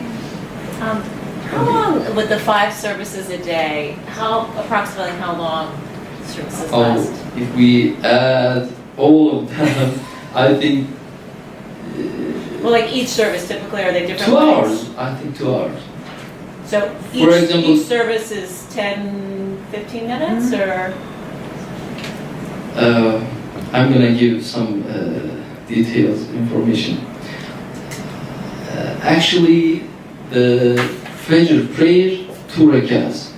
Rak'ahs is one staying, then making prostrating and bowing, and then standing up. It is 1 rak'ah and 2 rak'ahs. Fajr prayer, part of Fajr prayer are 2 rak'ahs.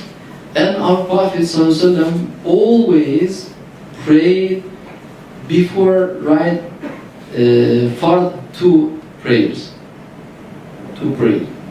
And then it takes more than 10 minutes sometimes, according to Qari, according to Imam. Sometimes some Imam read more recitation, more verses from our Holy Quran. It's up to you. If you want to finish in 5 minutes, you can finish. If you want to finish in 10 minutes or 20 minutes, sometimes our Prophet ﷺ prayed 1 hour, 2 hours, because of the narrations, I can say. Thank you. Please. So I was just trying to follow the different tones. The first one you said was in the morning, and then the second one was midday. Third was Fourth, yes. once you're back at work, and then the fourth one, is that done at home? After calling adhan? Yeah. After calling adhan, we pray together with our members in the mosque. Calling adhan, come to the mosque, come to the mosque. It is the time of the prayer. It means come to the mosque, it is time of the prayer, and then we pray right after adhan. So what time of day is that, the fourth time? Evening prayer. Okay. And then the last And then one? late evening. After that, it will be late evening prayer. Okay, please. Is there one that's your favorite more than another, and maybe why? Could you repeat? Is there one makar or tone that's your favorite, and maybe why? Is there one that you like to do over another? I do not prefer. I can give just 5 seconds or 10 seconds. It is Nihawan from Asia. Some kind of Persian maqam. We use this maqam for Thursday afternoon for reminding this is Thursday. Tomorrow will be Friday in my country. This is your favorite one? That's Yeah. good. For the congregational prayer.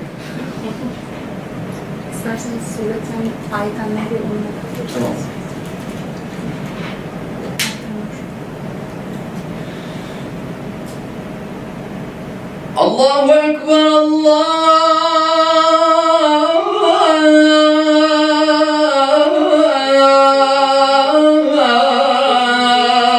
Allahu Akbar.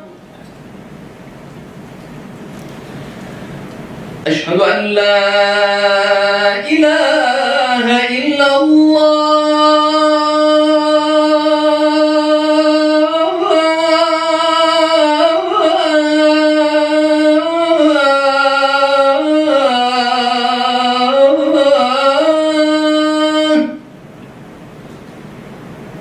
أشهد أن لا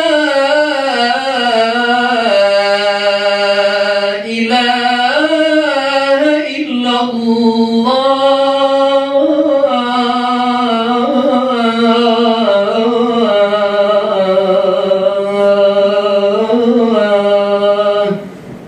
This is Nihawan. Maqam Nihawan. I know the intent is to have the consistency, but I just wondered if you see a difference in the way there is the recitation, say in Indonesia or in Africa, in Turkey. Have you had experience with Oh, that? it is some kind of accent. Yeah. There are a lot of accent for speaking English. Indian accent and African American accent and Arabic accent, Turkish accent, my accent maybe, Turkish accent. The main tone are the same but different kind of yes. But the tone and the rhythm the same. Yes, that's right. I'm a little bit confused. Oh, I'm sorry. I'm going through this in my head. I'm going back to the other question, Okay. where you said the evening prayer should be done, with everybody, like with other people. But that's not always possible, right? Especially if you, as a Muslim, if you live in a non-Muslim country, so to say. And then the other question is, I thought that there was no obligation in Islam to go to the mosque. 5 prayers that Muslims has to pray in their life. But it is not necessary to go to mosque for prayer. If you want to go to mosque, you can get more reward 27 times. If you want to pray in your house, with your family, with your children, Muslims can pray in their house. But if they want to go to the mosque, they can share with their experiences, they can help each other, they can fix the problems. It is some kind of congregation, some kind of consultation between them. because of these many reasons, our Prophet Muhammad sallallahu alaihi wasallam, peace be upon him, said, if you go to the mosque, you can get more reward, 27 times reward, than you'll pray in your house. Thank you for clarifying, because I'm a high school teacher, and I have students that are Muslim. I'm just thinking about, like, in context, the things that they need to take into consideration during the course of the school day. So they're not stopping and praying. I assume that they're doing all of this, like, when they leave the premises for the day. Yes, they can pray everywhere. We can pray everywhere. Even though here, I can find which way to Mecca. Then I stand up after taking wudu, the obligation, washing some part of the body, and then we can pray everywhere. But how do you find the direction of Yes. Mecca? It has to be. But how? East. An app I have. There's an I can show you right now. There are a lot of applications on your And before apps, how do people find? Before, Before that. Muslims Have some geography. had to know some geography information. Right. Do you know there are a lot of scholars for the geography in the past. Because of just this reason, for finding the directions to Mecca. And the mathematics, why it raised up in Muslim countries, because of the calculation, moon and sun, for finding the time of the prayer, and then mathematics, geography. I read in some books from Spain, because of the Muslims, because of the Muslims, and then they improved. Western people improved the information. Right now, we use this application. Okay.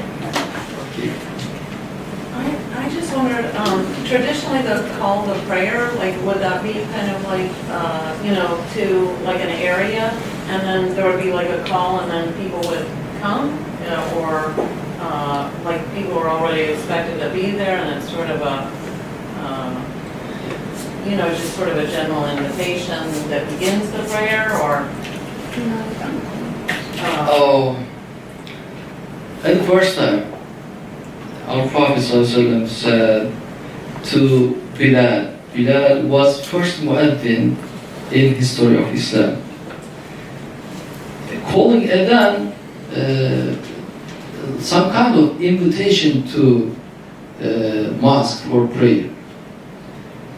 But we are living modern time.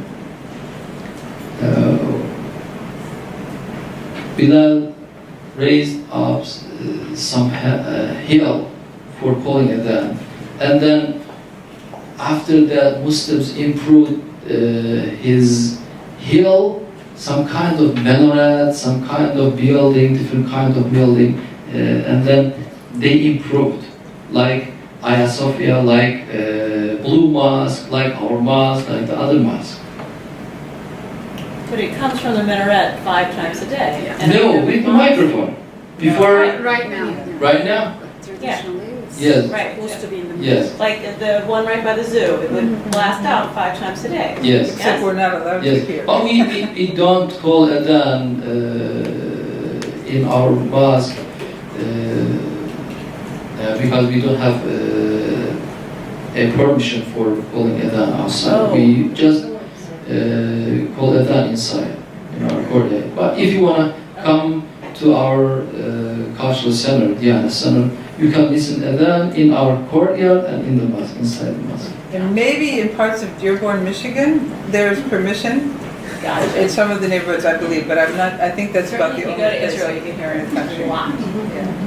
And in any city, Cairo, Istanbul. Yeah. you. Okay. So thank you very much. It was a real treat. My pleasure. Well, I'd say if someone asked me to do that in Arabic, what he did with 2 years of English, I'm still working on Arabic 25 years later. I'm going to turn over the floor to Elizabeth Ader to give you information on the various things that are available as teaching resources. And I will then, again, this is the one I wanted to really show you, which is the Bridging Cultures bookshelf. Again, all of these links are on our website under resources from past workshops at CCAS. I'm going to just show you the two things on here really fast. I would like us to spend more time with our next speaker.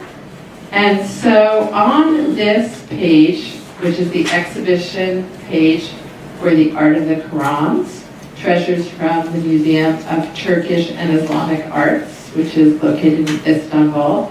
At the bottom of the page, you'll see that there are a number of different resources. So some of these, Explore and Discover, Manuscripts on the Move, Explore and Discover lets you actually flip through the pages of a Quran that's on view. So it's a wonderful resource that lets you go in, zoom in and out. Manuscripts on the Move actually has a Google map, which has hotspots in it for the different cities and the travels that some of these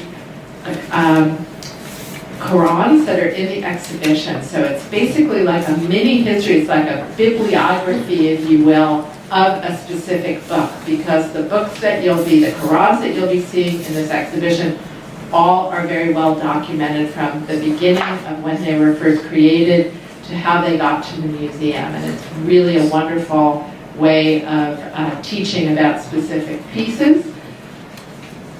The closer look for conversations features the director of the museum and two of the curators.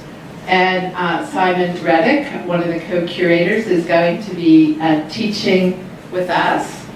And then we have an imam here who also talks about it from his perspective, and a conservator from the museum. That's my cousin. That is your cousin. Wow. That is Sarah Breville's cousin, which is really cool. And I didn't know that, Sarah. I didn't know she was going to be. There we go. I'm just trying to, I'm not on the rollerblade, that is why I cannot get there. And then finally, there's a For Kids page, and then I'm just going to show you very quickly the page called For Teachers. And this has a number of resources on it with links to different places that our curators believe are great resources for using. A really great frequently asked questions section from the Metropolitan Museum of Art. So if you have other questions that you haven't had a chance to ask today during the day, this has a great resource. And then some classroom activities will be actually, when you go through the exhibition, you will see a mosque layup that comes from our permanent collection. And we are in the process of finalizing a lesson plan on using that mosque layup in the class, and that will be posted here as well. So I just wanted to point those out to you, and then just let you know that most of the Qurans in the exhibition come from one particular museum, with the addition of other works in our collection. But if you wanted to look at the entire collection from the museum, it's all digitized and available for you to use on our website called OpenFS. And if we go down here to digital features, there's a variety of additional resources that you can get here. So on the right-hand side, you can see browse online resources by area, and then you can find Arts of the Islamic World, and you can find more resources there. So just wanted to let you know that that was all there for you to use, in addition to all of the resources from the workshop today and from this center, which are available for you. So, great, thank you. Thank you. So, Susan has also asked me to talk a little bit about the public Qur'an, and you're going to get a lot of this at the exhibit, so hopefully I can give you some introduction, but not anything that'll be too redundant for what you're going to see and learn at the exhibit itself. So first of all, I think as you've heard in several different ways, and of course demonstrated so beautifully just a few minutes ago, the real public Qur'an is the orally recited Qur'an. And I want to think a little bit about what that meant. To have a revelation that was predominantly orally transmitted, heard, recited on a daily basis by every Muslim. First of all, it meant that this was an accessible scripture, right? So this isn't a scripture that was kept by a small number of religious scholars or clergy or something like that. It was something that certainly everyone who knew Arabic would have access to in its entirety, and even people who didn't know Arabic would have access to at least the sound. And if you, certainly if you go to the Islamic world, you will hear the Qur'an everywhere, not only the adhan, but if you get in a taxi, you'll hear the Qur'an playing on the cassette player, you'll hear it being recited sometimes live in the markets. It sort of surrounds you in that way. And the orality of the Qur'an was also in many ways a guarantee of its authenticity. Because so long as the entire Muslim community had memorized at least part of the Qur'an, and so long as you had people who were a hafiz, significant numbers of people still in the Muslim community who knew the entire Qur'an by heart, it meant you couldn't alter it just by producing a false text. Right? You could try to produce a Qur'an and add a verse in or add a chapter in or a surah in. Wouldn't be possible because the knowledge of the text was kept in the entire community. And so, of course, today there are a lot of discussion, certainly in certain scholarly circles about, well, is there, would we find variant versions of the Qur'an in a text? Might we find a manuscript of the Qur'an that has some verse that we've never found before? For Muslims, even if that were to be found, it would mean nothing. It would simply be chalked up to a scribal error, right? Because if you go from, even though the tone is very different, as the Imam said, if you go from Indonesia to Africa to Europe to the United States to the heartland of the Middle East, the Qur'an is recited in the same way. So in a sense, it's almost like the Muslim community, the Muslim public, is the ultimate receptacle and therefore guarantor of the unchanging nature of the Qur'an. I mentioned, yes, go ahead. I'm just wondering, seeing so many similarities with Judaism, is there a public, like when a child turns a certain age, do they read a certain part of the Quran, or is there any coming of age ceremony involving the Quran? No. In Islam, there isn't that kind of a real coming of age. I mean, there is a recognition that moral accountability begins at puberty. And so, for girls, there's a clear biological marker for when they reach puberty. Boys, it's usually around 14 or 15, something like that. And so, certainly, by that time, children who reach the age of puberty are responsible for praying, right, and for engaging in all of the necessary obligations of Islam. But children will start praying much earlier than that. They'll usually just pray with their family, but certainly by, let's say, age 7, children in a very observant family might be regularly praying with their family. And they will start learning the Qur'an maybe between the ages of 6 and 8, just learning sort of the letters, learning how to read it. A lot of people will want their children to have finished reading the Qur'an, not actually memorizing, but actually being capable of reading all of those sections. I know in the Jewish tradition, there's a particular portion of the Torah that you have to master.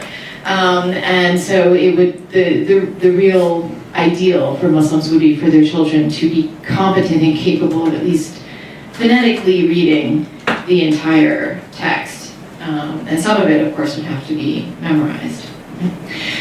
So it meant that the text was accessible, that there were no clergy or figures of authority who sort of possessed the text that others didn't or were keepers of the text. And it meant that it was very egalitarian, right? So you didn't have to be literate to be able to access the text. It was open to rich and to poor, to men and to women, since there were differing levels of literacy, of course, historically in all cultures among those groups. Okay, so, but the Qur'an, and what I have here is just some images of the ways in which people would hear orally the Qur'an. You might have a reciter that comes to a group, sort of sitting there and reciting. You might have children that will sit around, often with the text open in front of them to make sure they don't make a mistake. But again, reciting out loud as a group, right? Of course, in prayer, there always will be, in congregational prayer, an imam, one person who will stand in front and recite the Quranic verses that are part of the prayer. But you also have massive competitions for the recitation of the Qur'an, right? In all parts of the world. And sometimes these competitions and the art of reciting the Qur'an is particularly emphasized in non-Arab countries. In Turkey, for example, some of the best reciters come from Turkey, from Indonesia, places where Arabic isn't the native language, which I think is interesting. And certainly not in all parts of the Islamic world, but certainly in South Asia, Southeast Asia, both women and men, even young children, might participate in these contests for reciting the Qur'an. There was no complete, organized collection of tradition. So Muslim tradition says that the first caliph, the first leader of the Muslim community after the time of the Prophet Muhammad, Abu Bakr, had all of these passages collected and written down, but not necessarily in a kind of order in some kind of official book. There are also traditions that are particularly important in the Shiite tradition, that Ali, who's the fourth caliph, but the first imam in Shiism, also had and produced his own complete collection of the Qur'an. In the time of the second caliph, Omar, he had all of these pieces of the Qur'an that had been written down, collected in one place. They were bound, you might say, with string, right? Like pile of papers bound with string. This is pre-Sunni and Shia? This is just everyone Yes. just one? Okay. Yes, the Qur'an is the same for Sunnis and Shiites. The only difference is in some Shiite copies of the Qur'an, the opening Basmala, Bismillah ar-Rahman ar-Rahim, is included as the first verse. But that's the only difference, otherwise exactly the same. So anyway, he had it sort of put together, and when the second caliph, Omar, was on his deathbed, he passed it, and that was 644, he passed it to his daughter Hafsa. And Hafsa had also been married to the Prophet Muhammad. She was also a widow of the Prophet Muhammad. And so she kept this in her possession. There's a long tradition, actually, in the historical sources, the literary sources suggest that a lot of times sacred texts or important texts were kept with women because they figured it would be safe in a way, like no one would sort of barge into a woman's house and take some text that she had there. So anyway, Hafsa kept this collection. So during the time of the third caliph, Uthman, and he reigned from 644 until 656. And during that time, the Muslim community and the Muslim empire expanded dramatically. So by the end of Uthman's time, the Islamic Empire stretched all the way to Egypt and was pushing further into North Africa, all throughout the main heartlands of what we know as the Arab world or the Central Middle East, all of what we know as Persia or Iran, pushing toward Afghanistan and India today. So it was a huge empire, all ruled from this little city of Medina in the middle of the desert, the Arabian desert. And Uthman became concerned that as Muslims sort of moved farther and farther away, the people were reciting the Qur'an, maybe they were reciting it slightly differently, or maybe he feared that certain errors might creep into the recitation of the Qur'an. Many of the people who were memorizers of the Qur'an, who had learned it directly from the Prophet, were dying, right? Getting far beyond the time of the Prophet. And so he decided that there needed to be a fixed text that would sort of fix the Qur'an in a physical form. So he put together a committee headed by two of the Prophet's own scribes, who were also close companions of the Prophet, Zayd ibn Thabit and Ubay ibn Ka'b. And they led a committee to, using, of course, the sheets, the loosely bound sheets that Hafsa had in her possession, they put together what is the Codex of the Qur'an. But they also asked the Muslim community to participate. They asked anyone who had some kind of physical record of some part of the Qur'an or knew about a particular verse of the Qur'an to come and mention that to them and bring a witness. Okay?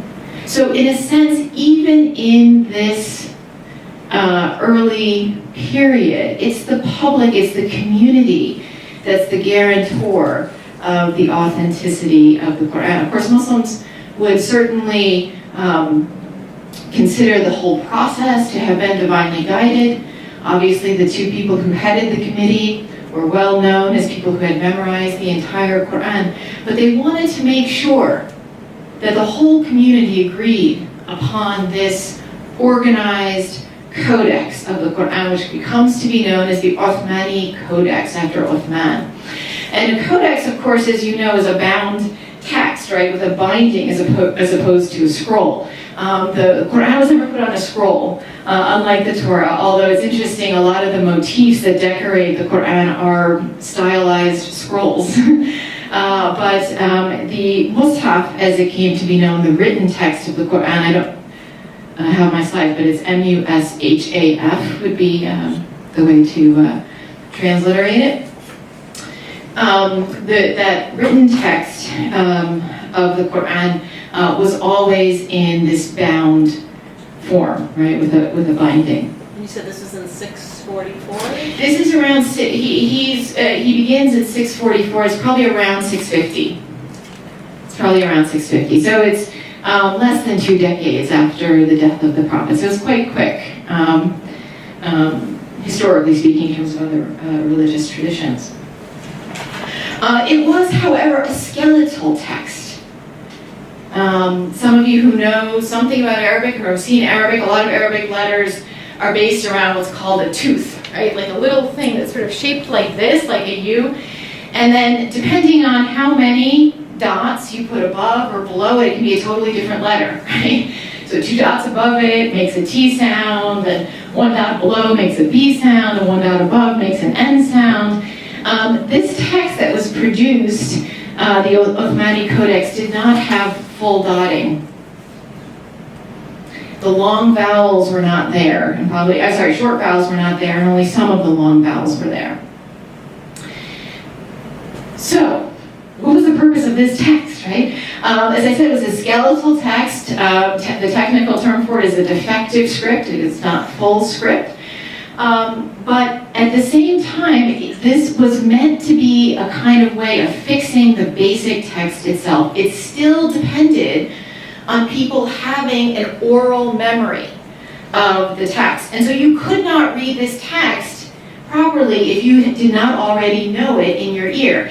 It was an aide-memoire. It was something that would help you as you read.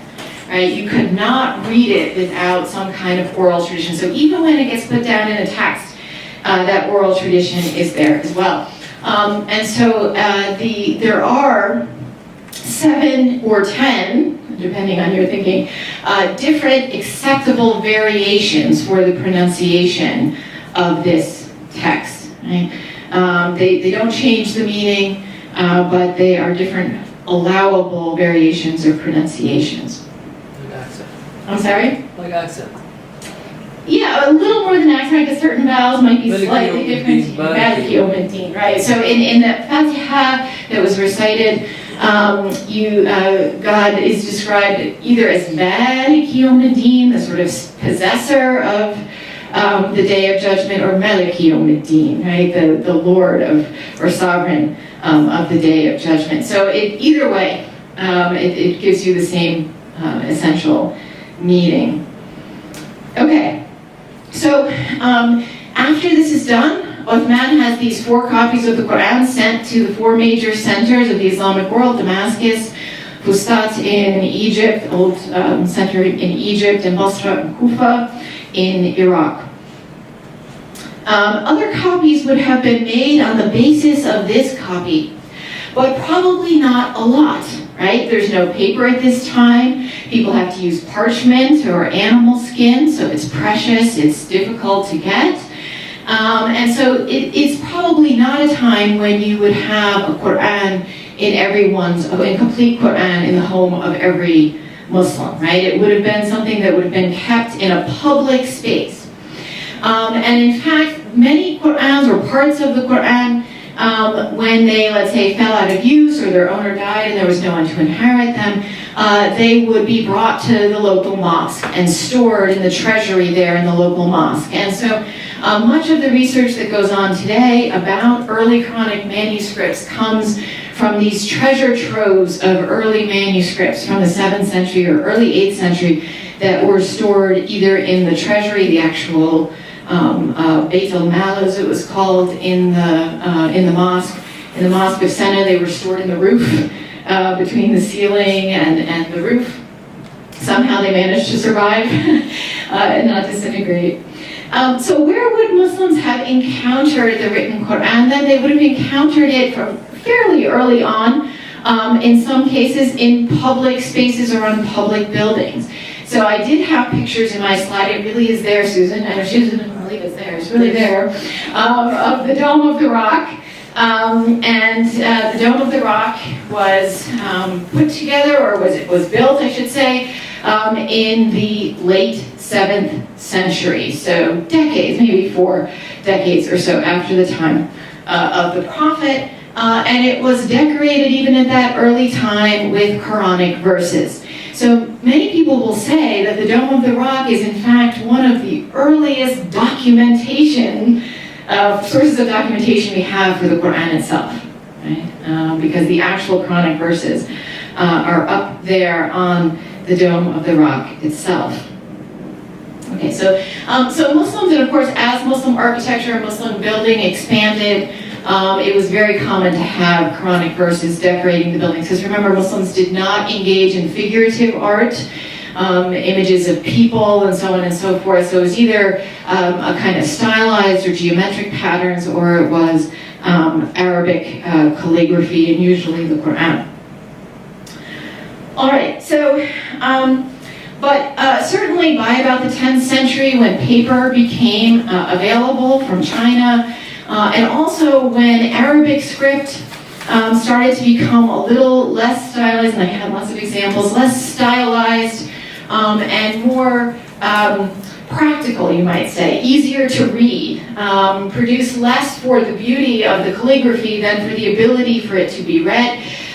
You also, around this time in the 10th century, you start to have Qur'ans that are not only have full diacriticals, but also all of the vowels written in, and so on and so forth. So making it very, very easy for people to read.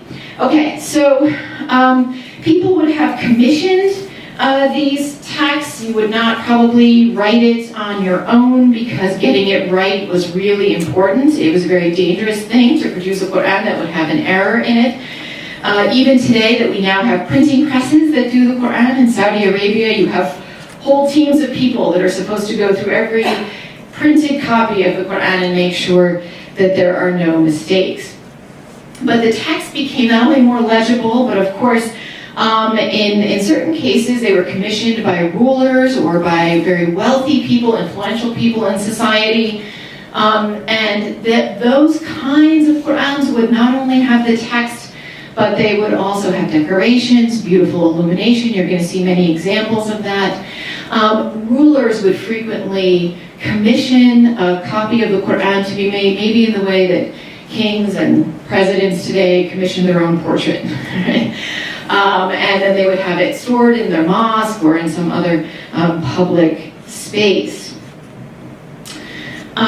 Even practical Qur'ans, again, would require a scribe to write that for the sake of avoiding any potential errors. Now, one of the other ways in which Qur'ans were either commissioned or they moved or changed ownership was through endowment, through gifts, through bequests. And I want to talk a little bit about this because you might hear about it in the tour today. An institution in Islam called the Waqf, or in the plural, al-Qaf.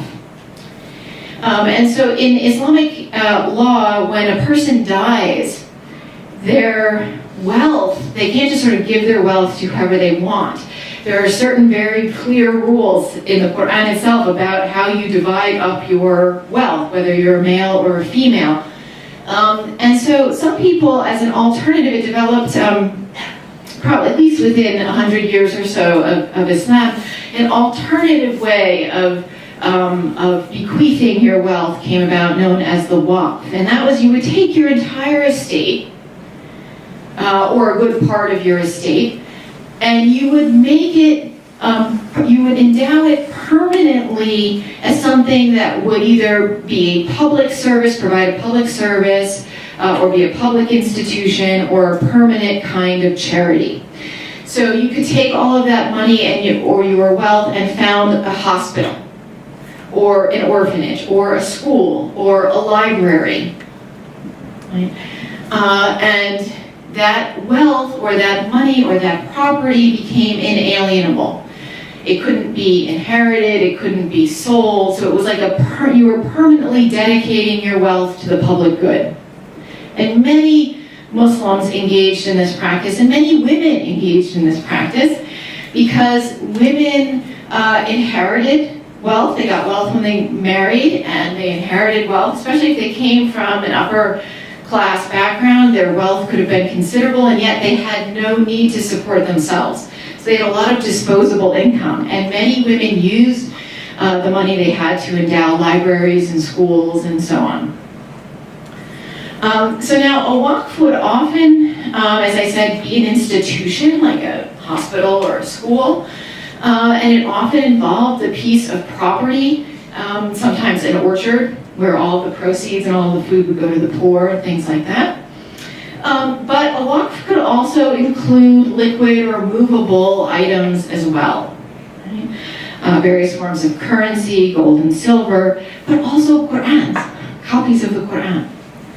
And so you will see in the exhibit many copies of the Qur'an that were given as a waqf or as an endowment for either a library or for a mosque, sometimes for a tomb or a shrine, so people could go and read it there.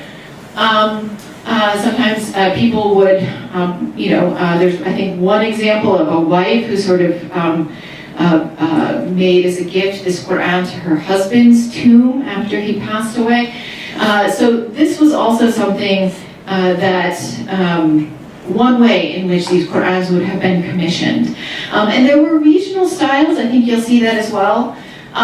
There were sort of Iranian styles, there were Ottoman Turkish styles, but people liked styles also from different regions. And so you will find often, let's say, an originally Persian Qur'an in an Ottoman collection. And sometimes updated or changed as it moved from the Persian to the Ottoman collection. One other thing is that because the Qur'ans were sacred, if something happened to it, if it got damaged, I mean, it was a physical object, right? It might get damaged over time. Often the first and last pages would get lost, like a book you use a lot, right? Like my Arabic dictionary when I was first learning Arabic, like the alif and the kind of fell out after a while from so much use. So this would happen as well, right? And so sometimes new frontal pieces or new back pieces would be added on. Sometimes additional illumination or decoration would be added. Sometimes additional text would even be added. Sometimes prayers or dua, special prayers that Muslims say on certain occasions might be added in. Sometimes an attribution kind of page would be added in where the scribe or in some cases anyone who worked on the text, the person who commissioned the Qur'an or the person to whom it was gifted or endowed would also be mentioned. Right? As you'll see, some of the Qur'ans have translation written just underneath the text. Sometimes variations in recitation would be noted in the margins. So the Qur'ans grew more elaborate over time, and I think that you'll see that with more things added to them. But the Qur'ans would never have been thrown away.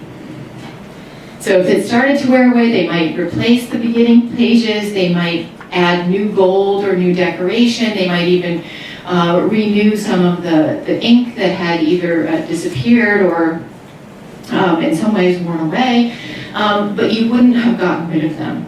If you had a Qur'an written on parchment and you wanted to use the paper again, you'd wash the parchment in water till the ink went away, and then you would reuse it. So for this reason, they became artifacts, and we have therefore a lot of these texts and manuscripts in the Islamic world. The final thing I'll say, and I know I'm probably totally out of time, is just that, what about printed Qur'ans? 4 minutes? Okay, all right, good. In terms of today, most Muslims, what they will have in their house, I mean, they might have some very beautiful Qur'an if they're lucky, but usually they'll have one that was printed on an ordinary printing press. And Muslims knew and had exposure to the movable printing press early on, but they had contact with Europe in that period, but they were very loath to use it for the Qur'an or for religious scripture. So they sometimes, there were some printed books already by the early 18th century or the mid 18th century that were done in movable print, but that doesn't really start with the Qur'an in a big way until the early 20th century. And in Egypt, in 1924, the Egyptian government produced a copy of the Qur'an in printed form according to only one of the readings, which is the Hafs reading. And that Qur'an has become, to this day, the primary basis for all printed Qur'ans. And it's very standard. It's 604, I think, pages. Exactly. The Imam says 600 pages. 604 pages.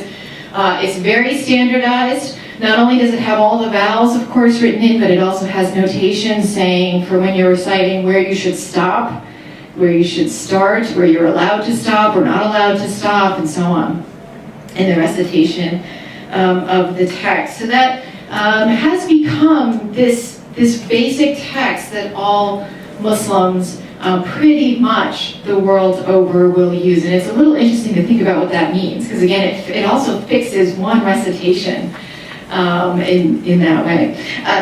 Nonetheless, the various different recitations, as they're called, of the Qur'an are things that still exist in the oral tradition. So someone who becomes a great master of the Qur'an will usually have to learn not just one style of recitation, but multiple styles of recitation. There's a really beautiful account of this in Ingrid Mattson's book called The Story of the Qur'an, which follows one young girl as she goes through this journey of memorizing the Qur'an. And I think I'll stop there. Yeah, about 1 minute. 1 minute. I mean, go for Question it. and answer. Yeah. Yeah, that's fine, yeah. So I noticed that when the Imam was reciting, there were those very definite pauses. Is that what you're talking about? Those pauses are noted, or is that just... No, I mean, the pauses almost function like periods, right? Because you don't traditionally have that kind of punctuation. So it's,